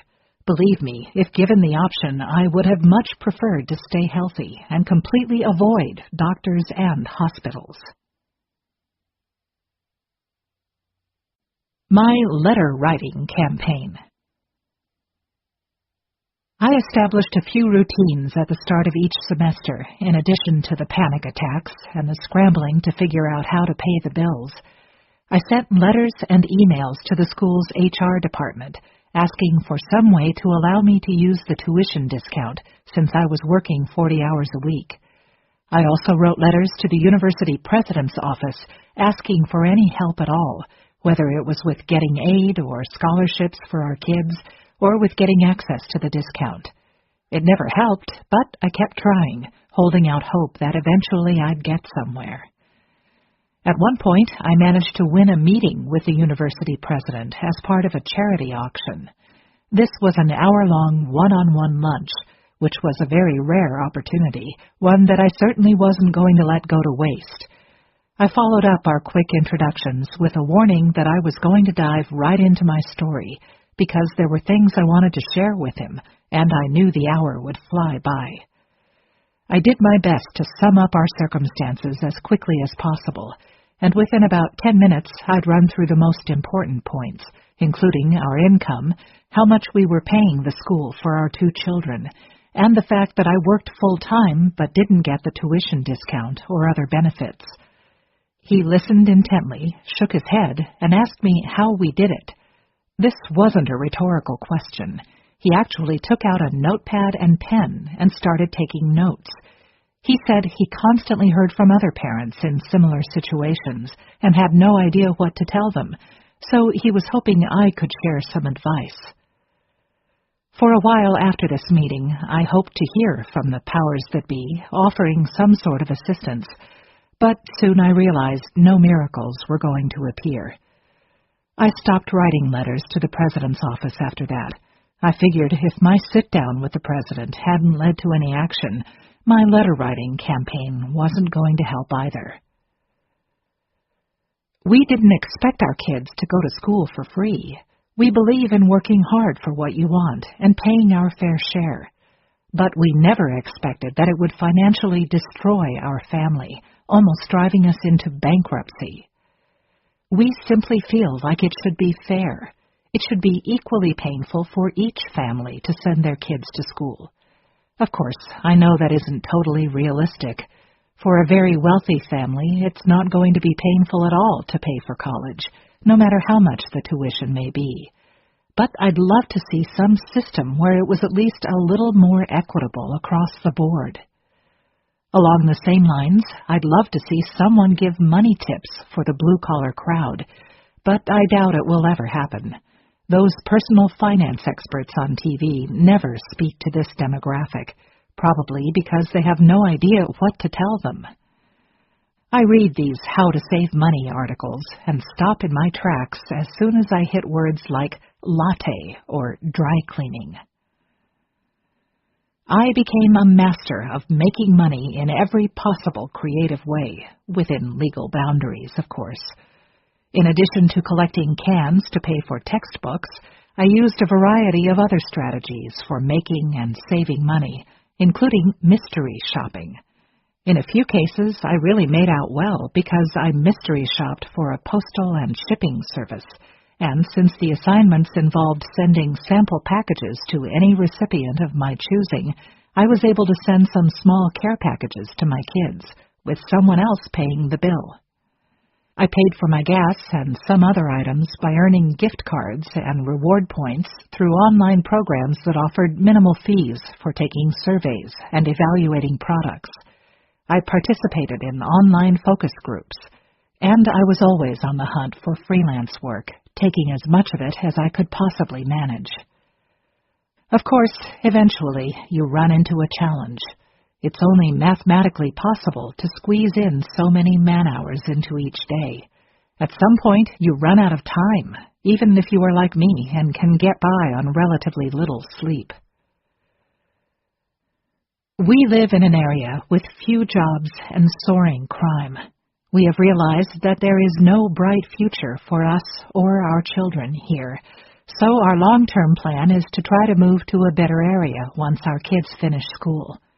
With that in mind, during Ethan's third year and Scott's second, Hank decided to try to improve his skills so he'd be a more attractive job candidate when he was able to start seeking opportunities in a new place. He went back to school, taking classes in heating and air conditioning, electrical systems, and other subjects related to building maintenance. Being certified in these areas is a huge asset, because the more you are able to do yourself, the fewer tasks the company will need to hire expensive outside contractors to perform. Since he was attending classes at the community college, the tuition was very low and was covered by a grant he received. He took these classes at night, leaving directly from work and going to school, usually not arriving home until around 11 p.m. In addition to earning a series of certifications, Hank was also in a program to earn an associate's degree in building maintenance technology. While he found the trade-related classes relatively easy for the most part, the core classes required for a degree program were a different story. For someone naturally gifted at fixing things, but not a big fan of textbooks and formulas, subjects like trigonometry and physics proved challenging, especially for someone who had graduated from a vocational tech high school program more than 20 years before and had never even taken an algebra class. At first, he wasn't sure he could do it, but with a lot of determination and hours of coaching from Ethan and an on-campus tutor, he managed to get through it and earn his degree, even being nominated for the school's Adult Learner Award. It was at the start of Ethan's third year of school that Hank and I first considered the thought of divorce. Let me clarify, our marriage wasn't in trouble. Of course, as anyone who has been in a family where money is tight knows, the stress of financial pressure can lead to tension and raw nerves. Both of us were grappling with feelings of frustration, guilt, embarrassment, and a host of other emotions about the inability to easily finance our kids' education. That, coupled with the fact that we were working way too much and sleeping way too little, likely sparked more than a few tense moments and short replies in our household. Still, for the most part, we approached challenges as a team, and I think we managed to maintain a strong and healthy marriage and family unit overall, despite them. In our case, talk of divorce wasn't a sign of marital strife, but rather a strategic tactic to try to keep our kids in school and our family from drowning financially. Just to recap, here was our situation at that point. Hank was performing a difficult and often disgusting job that involved working long hours for way too little money.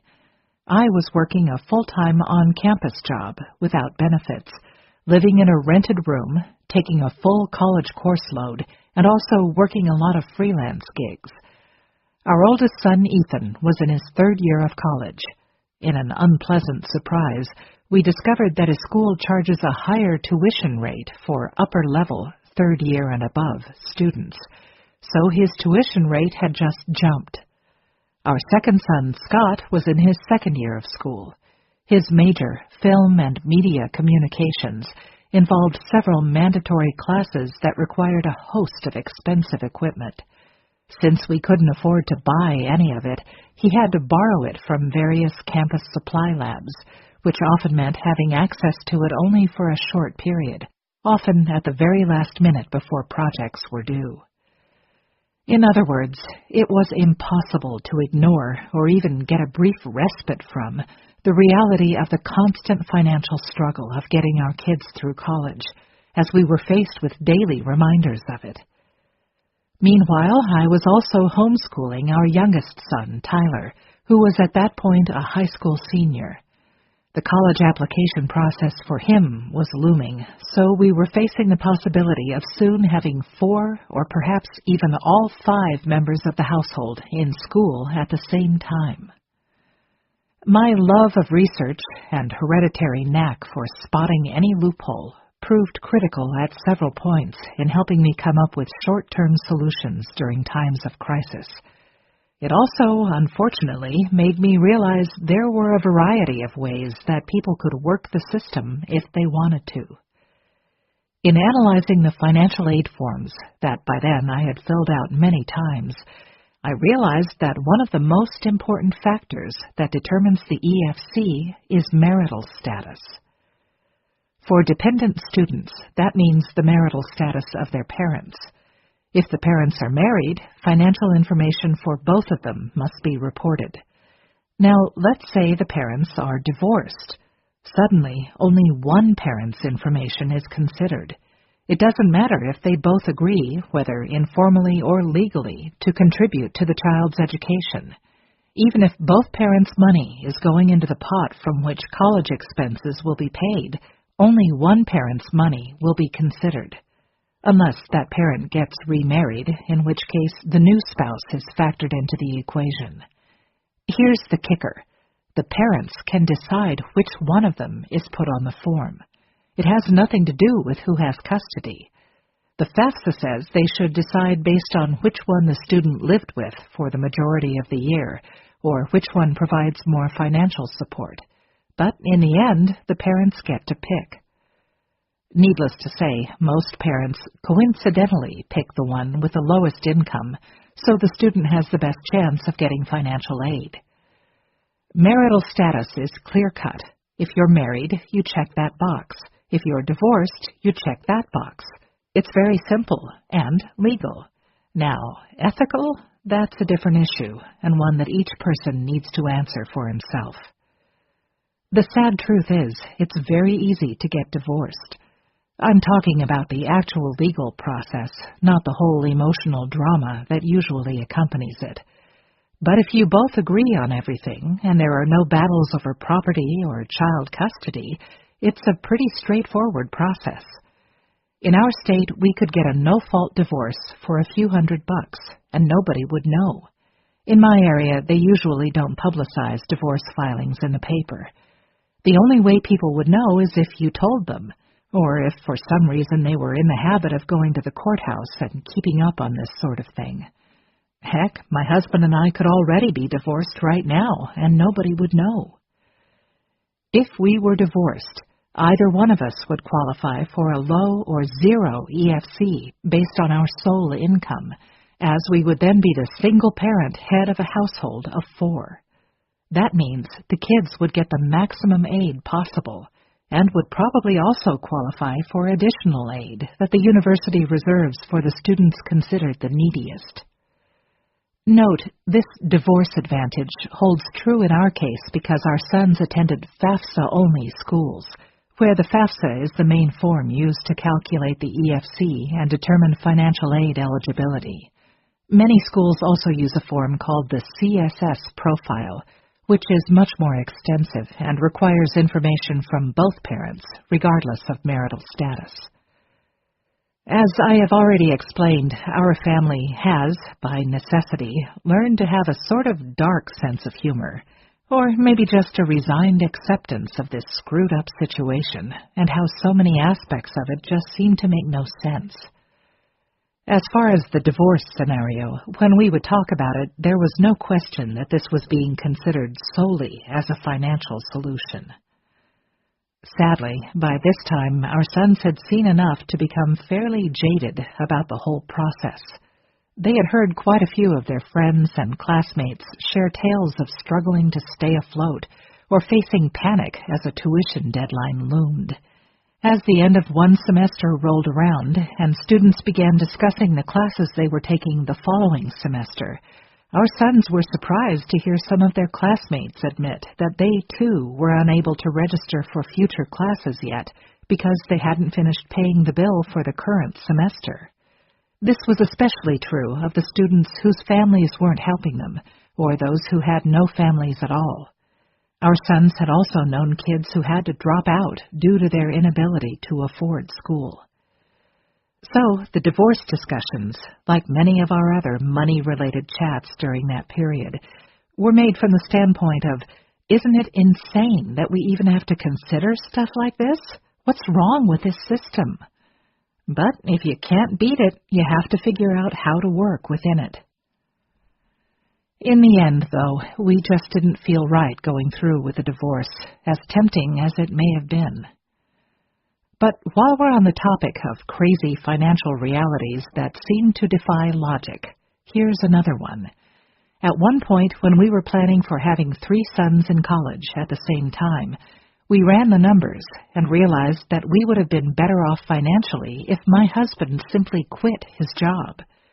That's because the financial aid we would have gotten for 3 students would likely have more than offset the lost salary. For my husband, a proud person who went to work every day in pain from a bad back and other health issues, and performed tasks that many people would find gross or unimaginable, the idea that we would actually be better off if he simply sat on the couch every day was almost too much to fathom. While our financial situation certainly isn't the one I would have chosen for my children, I do think there have been a few silver linings. Chief among those, I think their experiences have helped them become the compassionate, generous, and kind-hearted young men they are today. I'd like to share 2 quick examples, both of which involve their school meal points. These meal points are how students spend the money in the meal plan, a plan that is required for students living on campus. Thanks to frugal spending and a cramped schedule that limited the frequency with which they could visit the dining commons, our sons often ended up with a surplus of meal points still left in their account at the end of the semester. For anyone who spends much time on a college campus, especially near the dorms, it becomes obvious when you reach the point in a semester when students have started to run out of meal points.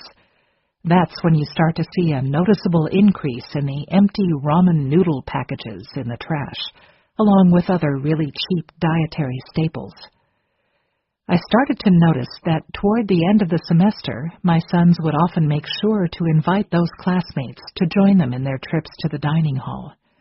After asking Ethan about it, I discovered that they noticed that several of their friends weren't eating much because they had run out of meal points and had little money. Since our sons had extra meal points, they could take friends to the dining hall as guests and pay for their food. I suspect that for some of these kids, that was the main meal they ate for the entire day. Then there was the time late one fall semester when I stopped by our son's dorm room to bring them home for the weekend. A major winter storm had begun that afternoon, and I was starting to get nervous about making the long trip home on bad roads. Upon arriving at the room, I saw that Scott had a pile of plastic grocery bags filled with items from the on-campus convenience store. "Could we stop on the way home and drop these off for the twins?" he asked. The twins had been close friends of Scott's for years. They had known each other since grade school and hung out together constantly. The twins attended a school that was about a half-hour away from our son's school and lived on campus sharing a dorm room. Their parents are also struggling to put them through school, although they face additional challenges because their father is disabled and unable to work. I'll admit, my first reaction wasn't exactly an enthusiastic one. I was always anxious about driving home from campus in bad weather, as the highway we take home is notorious for being terrible in winter. Plus, the twin school was quite a distance off the highway and would add considerable time to our trip. A social visit was the last thing I wanted to add to the agenda. But we loaded up the grocery bags in the car, and after making our way along the highway very slowly, arrived at the twins' campus, where I could barely make it up the slippery hill to their dorm. The twins came out to the car, and I noticed how excited and relieved they were to see the bags, and how grateful they acted toward Scott and me. As we pulled away, it finally hit me. The twins don't have any meal points or money left, do they? Scott shook his head, and that's when I realized that he was likely their lifeline, the only source of food they may have had for a while. Their parents weren't able to make the trip out to campus very often, and I imagine they were panicking about how to get money or food to the twins. In thinking about it later, I realized how much work that act of generosity took on Scott's part. The convenience store was clear across campus from Scott's dorm. In order to get all those groceries at that store, which he chose because they accepted meal points, so he could use some of his extra ones to buy the groceries, Scott would have had to walk across campus several times, each time lugging heavy bags. It truly was the type of moment that makes a mom proud.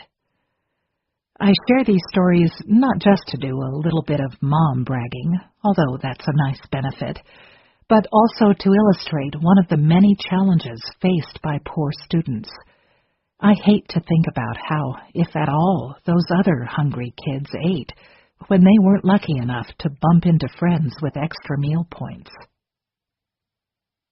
In the spring of Ethan's third year of school, after a period of almost a year in which we had at least 4 members of our household in school at the same time, I finally graduated from college with a bachelor's degree. Frankly, it was sort of anticlimactic.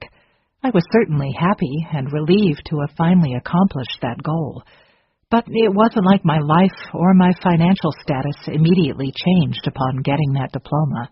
In fact, just the opposite was true. Now that I was no longer a student, all of the old student loans that I had put off would be up for repayment once again. On the plus side, without coursework to worry about at night, I had more hours to devote to the freelance work I continued to do in addition to the full-time job. Still, I am proud to have that degree, and like being able to say that I never gave up. I hope that serves as a good example to my kids, to keep hanging in there and sticking with your goals, no matter how hard it is or how long it takes. We faced some new dilemmas when it was time for Tyler to decide where to apply for college. At this point, with 2 sons already in school, we had completely tapped any available resources and were struggling just to stay afloat. We had no idea how we would add another tuition bill to the mix. On the other hand, we didn't want Tyler to be shortchanged simply because he happened to be born last. It wasn't his fault that we'd already depleted our financial options to keep his brothers in school. Initially, Tyler was eager to try to join his brothers at the same school. After giving it a lot of thought, though, he realized he didn't have the hardcore dedication to studying and academics that his brothers did, and wasn't thrilled at the prospect of taking such a heavy course load. His interests leaned more toward computer-related fields, for which that school probably wasn't the best fit anyway. In the end, he decided to start at the local community college and later transfer to a public school about an hour away. Even with Tyler attending community college and living at home, that year was the hardest for us, financially speaking. Ethan was now being charged the upper-level tuition rates. Both his and Scott's bills had also jumped due to a tuition increase at their school, and we now also had to pay for Tyler's, albeit much lower, tuition. I had carefully planned a strategy to get Ethan through college as quickly and cost-efficiently as possible, and he was on track to graduate in 3 years. Still, it would be a scramble right to the very end. Normally, I was paying off the current semester just as classes were ending, or perhaps even later. Obviously, that wasn't an option for his last semester, as students cannot graduate if they have any unpaid bills or other obligations.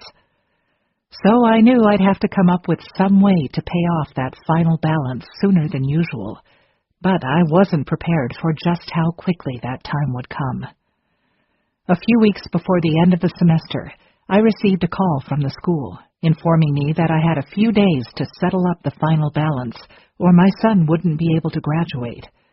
I had run out of things to sell and had already put off paying the bills I could ignore. In desperation, on the very last day possible, we took out a relatively small parent loan. This is handled by the federal government, but doesn't offer quite the attractive terms and benefits that a student loan does. Because we've since been occupied with paying tuition bills for our younger 2 children, we haven't yet managed to pay off the full balance of that loan, and have been shocked by how quickly the balance due has escalated, even in a relatively short time. Once we no longer had current tuition bills to deal with, paying off that loan would be our top financial priority. Our final chapter in this college saga has yet to be written. While our oldest two children have thankfully graduated, we are still struggling to get one more through to graduation. Like his brothers, Tyler is a bright, talented, and kind-hearted young man, so we have no doubt that he will accomplish whatever he puts his mind to, once we manage to get him through school. Ethan and Scott are currently seeking jobs, a challenge familiar to many recent graduates who have found themselves in, as several professors warned, the worst job market for young people in decades. So if anyone has any good inside info on entry-level openings for talented and hard-working recent grads with media communications degrees, I welcome any leads. Meanwhile, the challenges and unpleasant surprises continue on our quest to pay for college. Among other things, I have noticed that schools have become much stricter about payment due dates, and in many cases have moved these dates up, so students and parents have less time to come up with the money. Collection efforts for late payments have also become more aggressive. The public school that Tyler attends sent out notices that past due bills would be turned over to the State Attorney General's office for collection. I would have assumed that the Attorney General would have much more important priorities and more serious issues to worry about. In spite of how hard the struggle has been, the endless daily challenges we have faced, and the tough decisions we've had to make, I stand by every painful step that got us closer to ensuring that our sons will have a better future, one that I hope will let them avoid having to struggle like we did. All parents want to give their kids a better life than they had, and this was the best way we could see to do that. My whole life has been focused on trying to break my family cycle of being trapped in poverty, and I felt this was the only way I could ensure that my kids accomplished that. Possible solutions. One of my goals in sharing our story is to help provide some insight into common experiences faced by many students and parents, in the hopes that this, in turn, will foster greater understanding and compassion. Beyond that, I would hope this understanding would serve as the springboard for discussions that might lead to positive changes. I'm certainly not an expert in this field, and I don't have a lot of brilliant ideas to propose. But I do have a few ambitious ideas that I would love to see become a reality. The main point I would like to make is that somehow a college education needs to be a more financially realistic option for kids from blue-collar or working-class families. This is particularly critical because for many of these kids, an education, whether it be at a traditional college or a trade school, is their best and perhaps only way out of the poverty and accompanying hopelessness that may have been in their families for generations. Barring some way to make the cost of college more equitable across the board, there needs to be some way to provide more help for the working poor, those who aren't considered quite poor enough to get much, if any, aid. I have seen numerous experts and policy analysts propose plans that would allow for free public college education. I'd love to see one of them become a reality. In my ideal world, students would be able to get a bachelor's degree from a state or public school for free, or at least at a very low cost. Or, as a big fan of the barter system, I'd love to have a system where we could work and provide a number of services or otherwise contribute something in exchange for college tuition, or a portion of it. Perhaps there could be some kind of sliding scale that has everyone pay a roughly equivalent amount in proportion to their income and ability to afford it. This is a separate discussion that could fill another book, but I actually think it's time to rethink the traditional bachelor's degree system altogether. More and more universities are offering a variety of competency-based evaluation options, allowing students to earn credit for things they've already learned, or for skills they've mastered on the job or elsewhere. Given the high cost of each college credit, it's more ridiculous than ever that students are forced to take courses they don't want to in subjects they will never use, simply because it's necessary in order to meet rigid degree requirements. Like I said, though, I don't have all the answers, so I'd love to help initiate a dialogue that includes lots of different voices. I'd love to hear ideas from others who may have suggestions for how this system can be improved.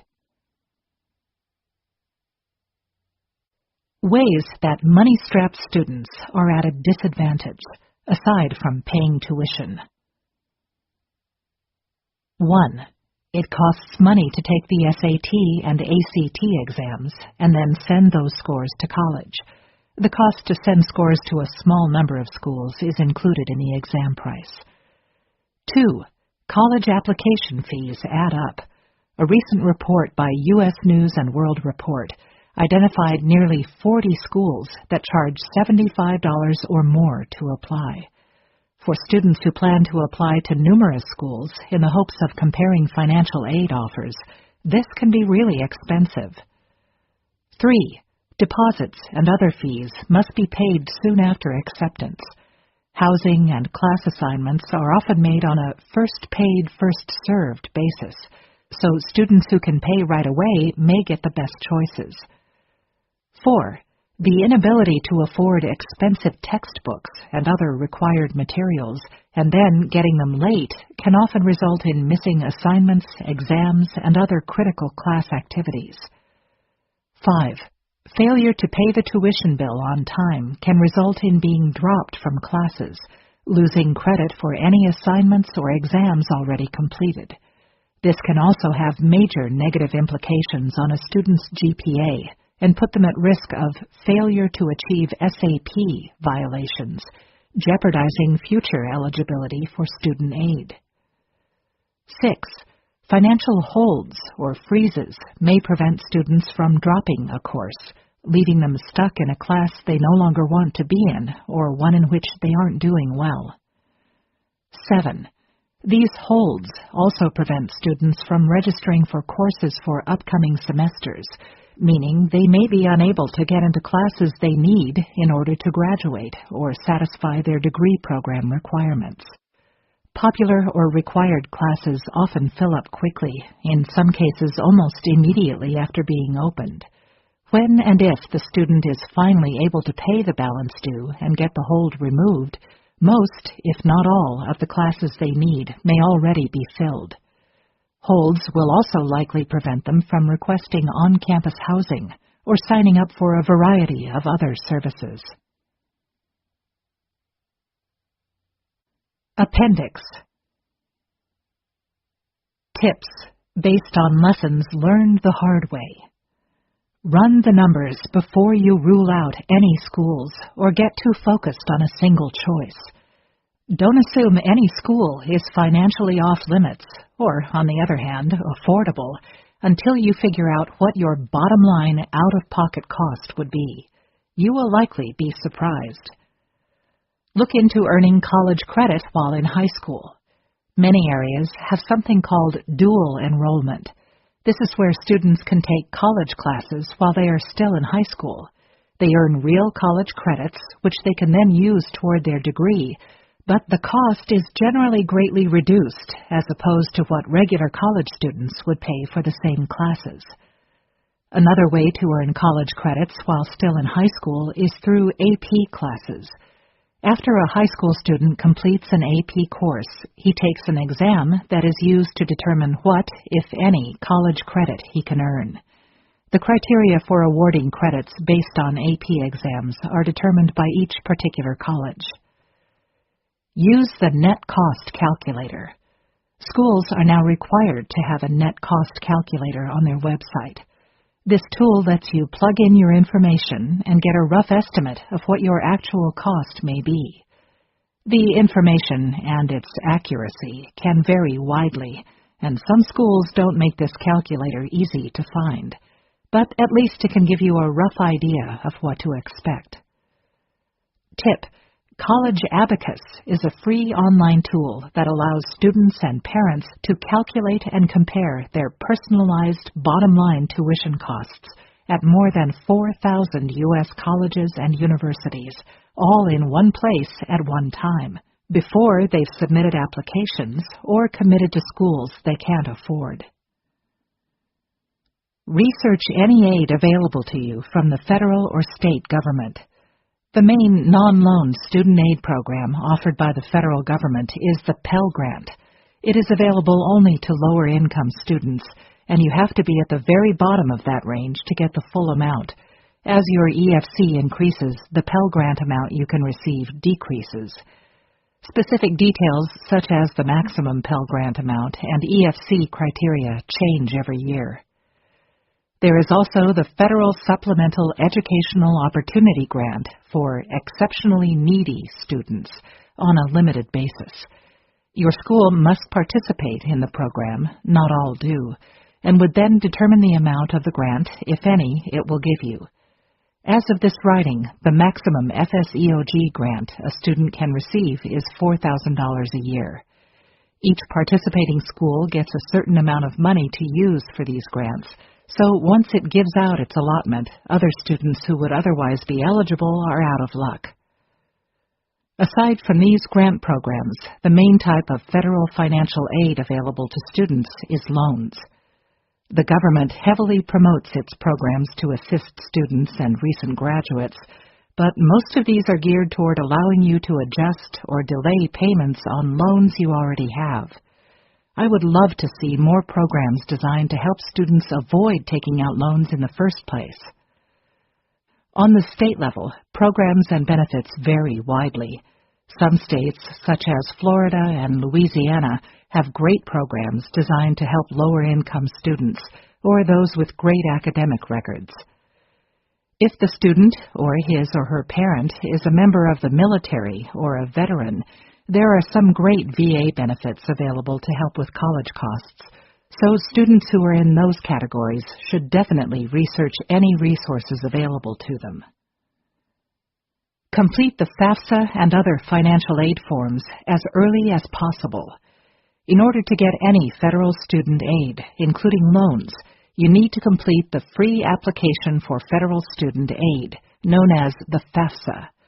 The form is also required for state-based aid, although most states have additional forms you must also complete in order to apply for state aid programs. Even if you doubt you will qualify for any aid, you should complete the FAFSA, just in case. It doesn't cost anything to fill it out, and you might be surprised to learn that you do qualify for some aid. Also, most schools will require you to have a FAFSA on file before you can be considered for any school-based aid, including scholarships. With the FAFSA and other financial aid forms, it is critical that you complete them as early as possible and make sure to meet the deadlines. Miss a deadline and you may lose out on aid for which you otherwise qualified. The newest FAFSA form is available starting on January 1. You will need information from the students' and/or parents' tax forms, but you can submit the FAFSA before you file your taxes and then update it with that information once it is available. To make things easier, the FAFSA system now has a tool that automatically imports your tax return information from the IRS system and enters it into your FAFSA. The other main financial aid form used by many schools is the CSS profile. The deadlines for this form are different than for the FAFSA, and unlike the FAFSA, the CSS profile isn't free to submit, although waivers are available for low-income students. In addition to these forms, most schools also have their own applications for financial aid awarded by the school itself. It's a good idea to do your federal, state, and school-based financial aid forms all at once, so you get them all done and out of the way, avoiding the risk of missing any deadlines. Application deadlines for aid awarded by your state and school can vary, so be sure to double-check all of these dates and mark them on your calendar. Consider starting out at a community college. Many people look down on this option, but as a graduate of our local community college, I can say firsthand that I was really impressed with my experience there. This is also a great option for young people who aren't quite sure what career path they want to pursue yet, as it offers a relatively cheap way to test drive several different classes or programs before committing to one at a more expensive school.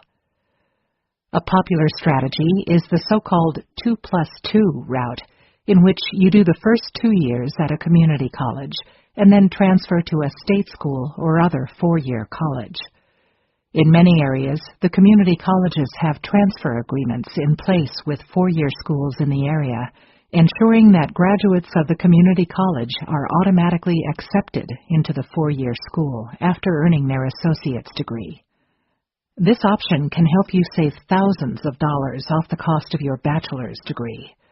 This is an option recommended by Edwin B. Harris, Ph.D., Director of Financial Aid at Eastern Connecticut State University.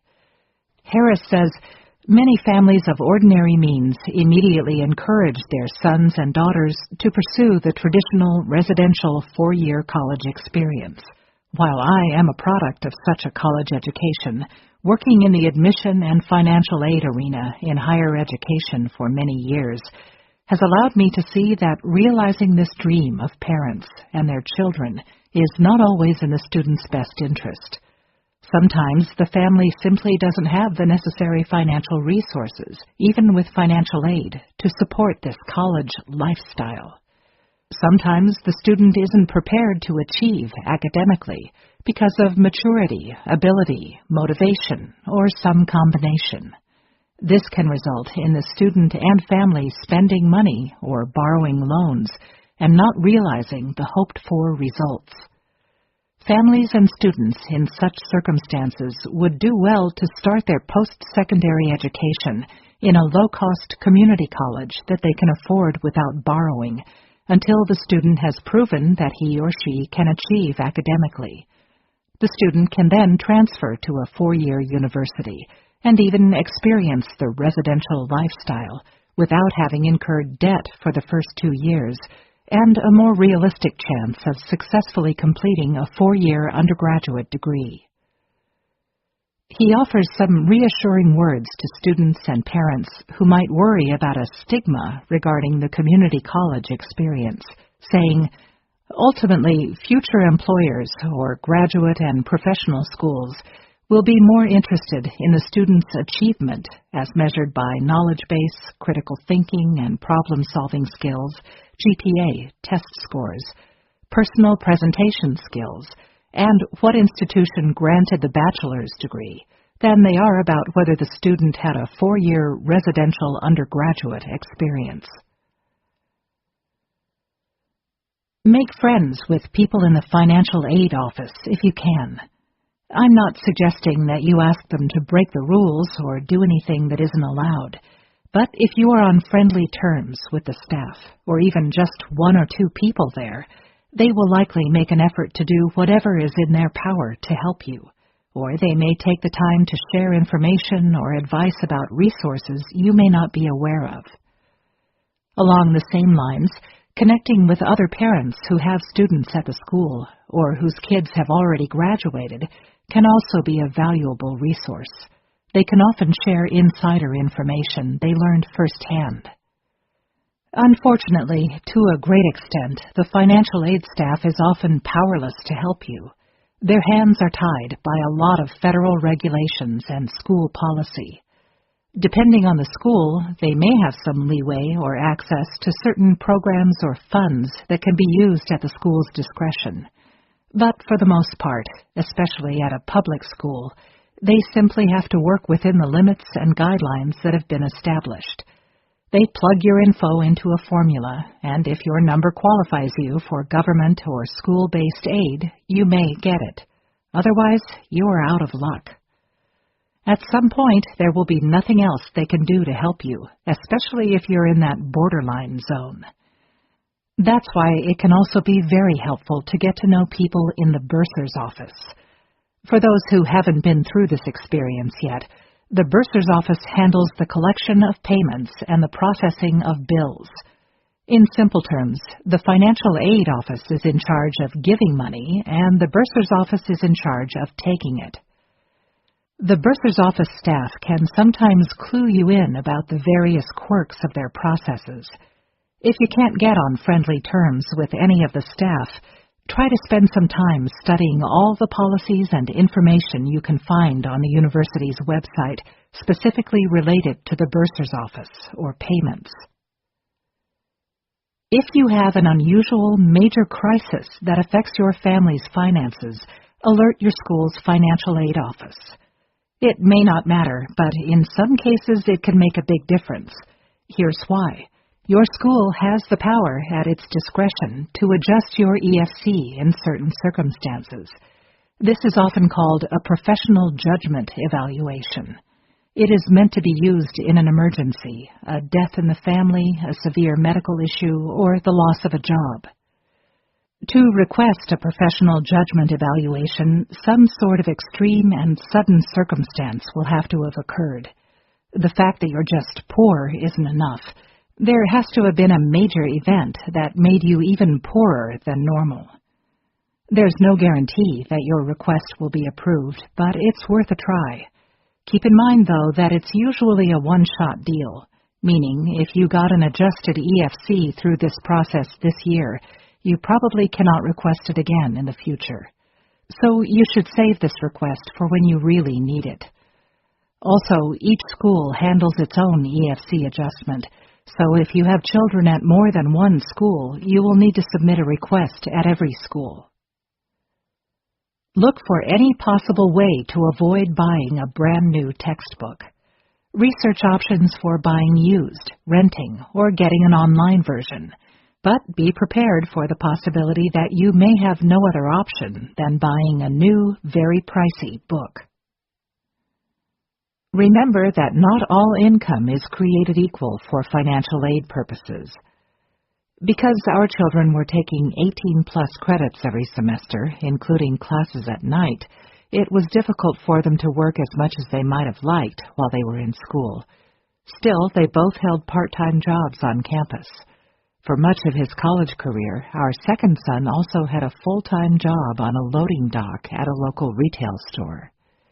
The kicker, though, was that any money they did earn would hurt their eligibility to receive any sort of financial aid.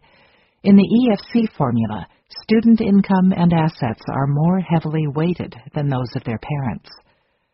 For families in the possibly eligible category, if it's a choice between the parents earning an extra $1,000 a year or the students doing so, it's much better from a financial aid perspective for the parent to have that income.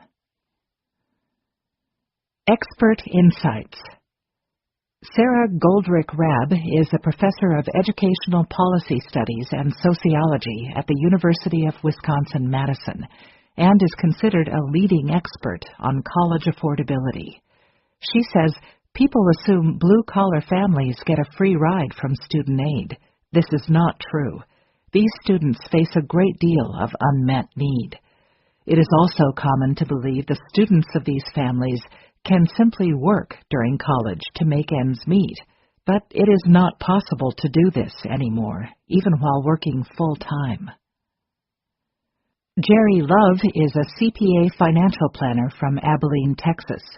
He says the unofficial sources of information often prove to be the most valuable to parents seeking advice on paying for college. Love says, keep your ears open and talk to everybody you know who had a kid go to college recently. That's where you often get the truly valuable insider info. Counselors today are so swamped, they often just don't have enough time to tell students everything they need to know. I found word of mouth is a tremendous resource. Get on every website or online group you can find. He also says it's important to brainstorm and think about every possible resource you may be able to tap. Consider the banking or financial relationships you already have. A home equity loan from a bank where you're currently a customer may turn out to be a good option for you if they can offer attractive terms. He also suggests looking into a life insurance loan if the parents have a policy that allows this option. These should all be viewed as supplemental to grants, scholarships, and any other resources that may be available. He notes that one of the toughest aspects for blue-collar families is that the painful wake-up call often doesn't allow for a long recovery period, since families often don't find out exactly what they'll need to pay until the bill is almost due. He says, reality hits you pretty quick when you get that acceptance letter and you need to be able to write out a check for, say, $15,000 right away. Since loans may be inevitable, he strongly advises students to seriously consider their choice of academic programs, with a focus on realistically assessing their career options.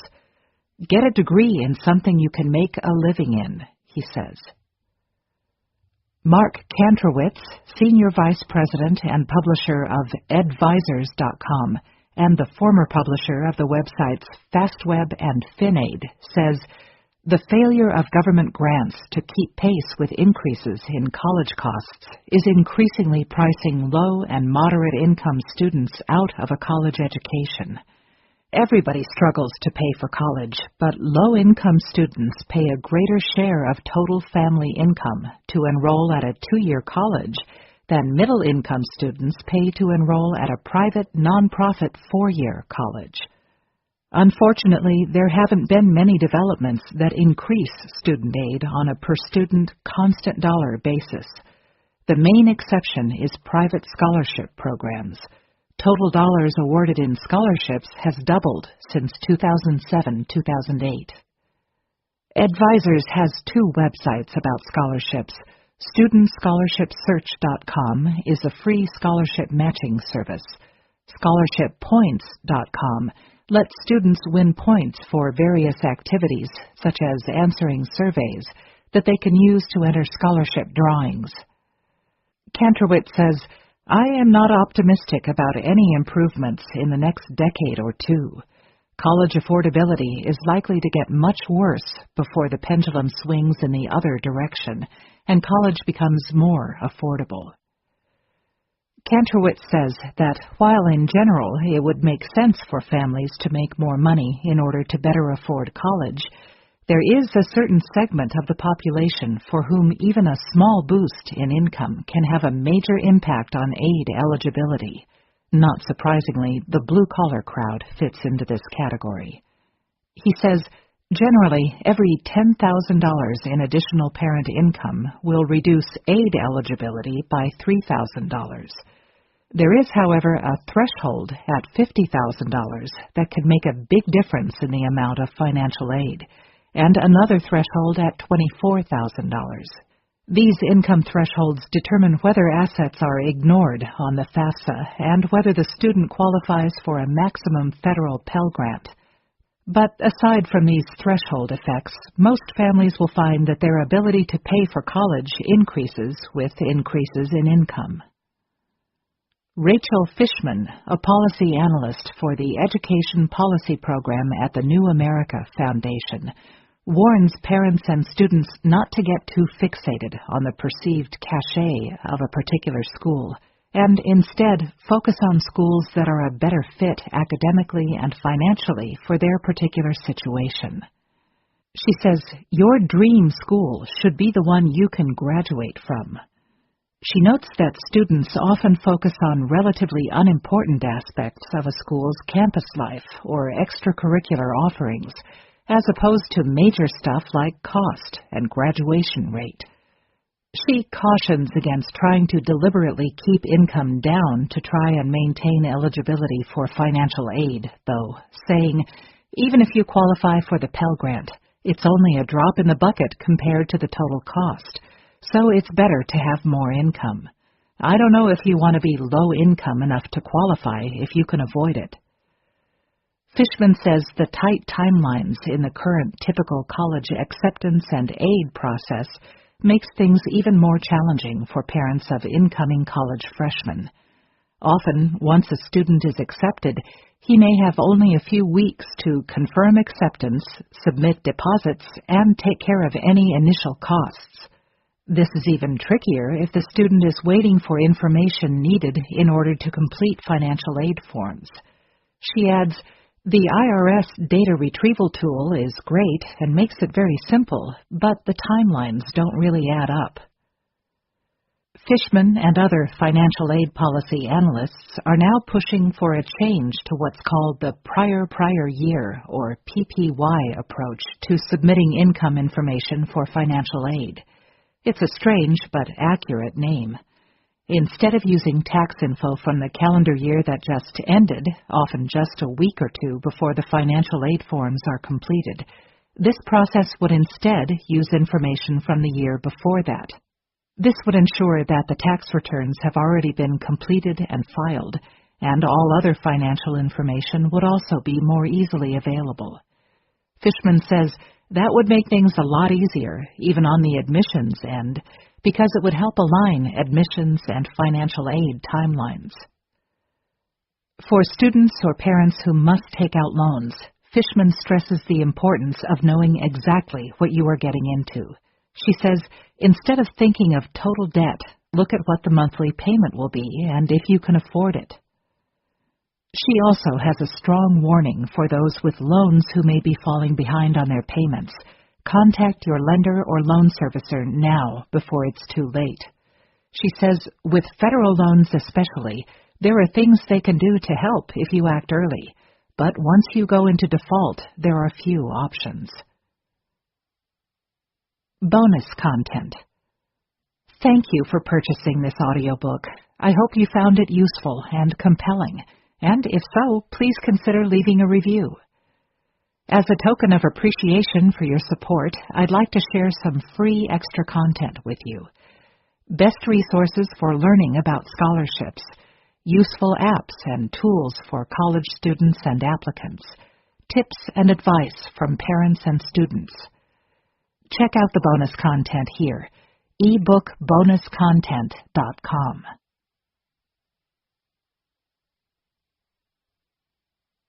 This has been a production of Degrees of Desperation, written by Bobbi Dempsey,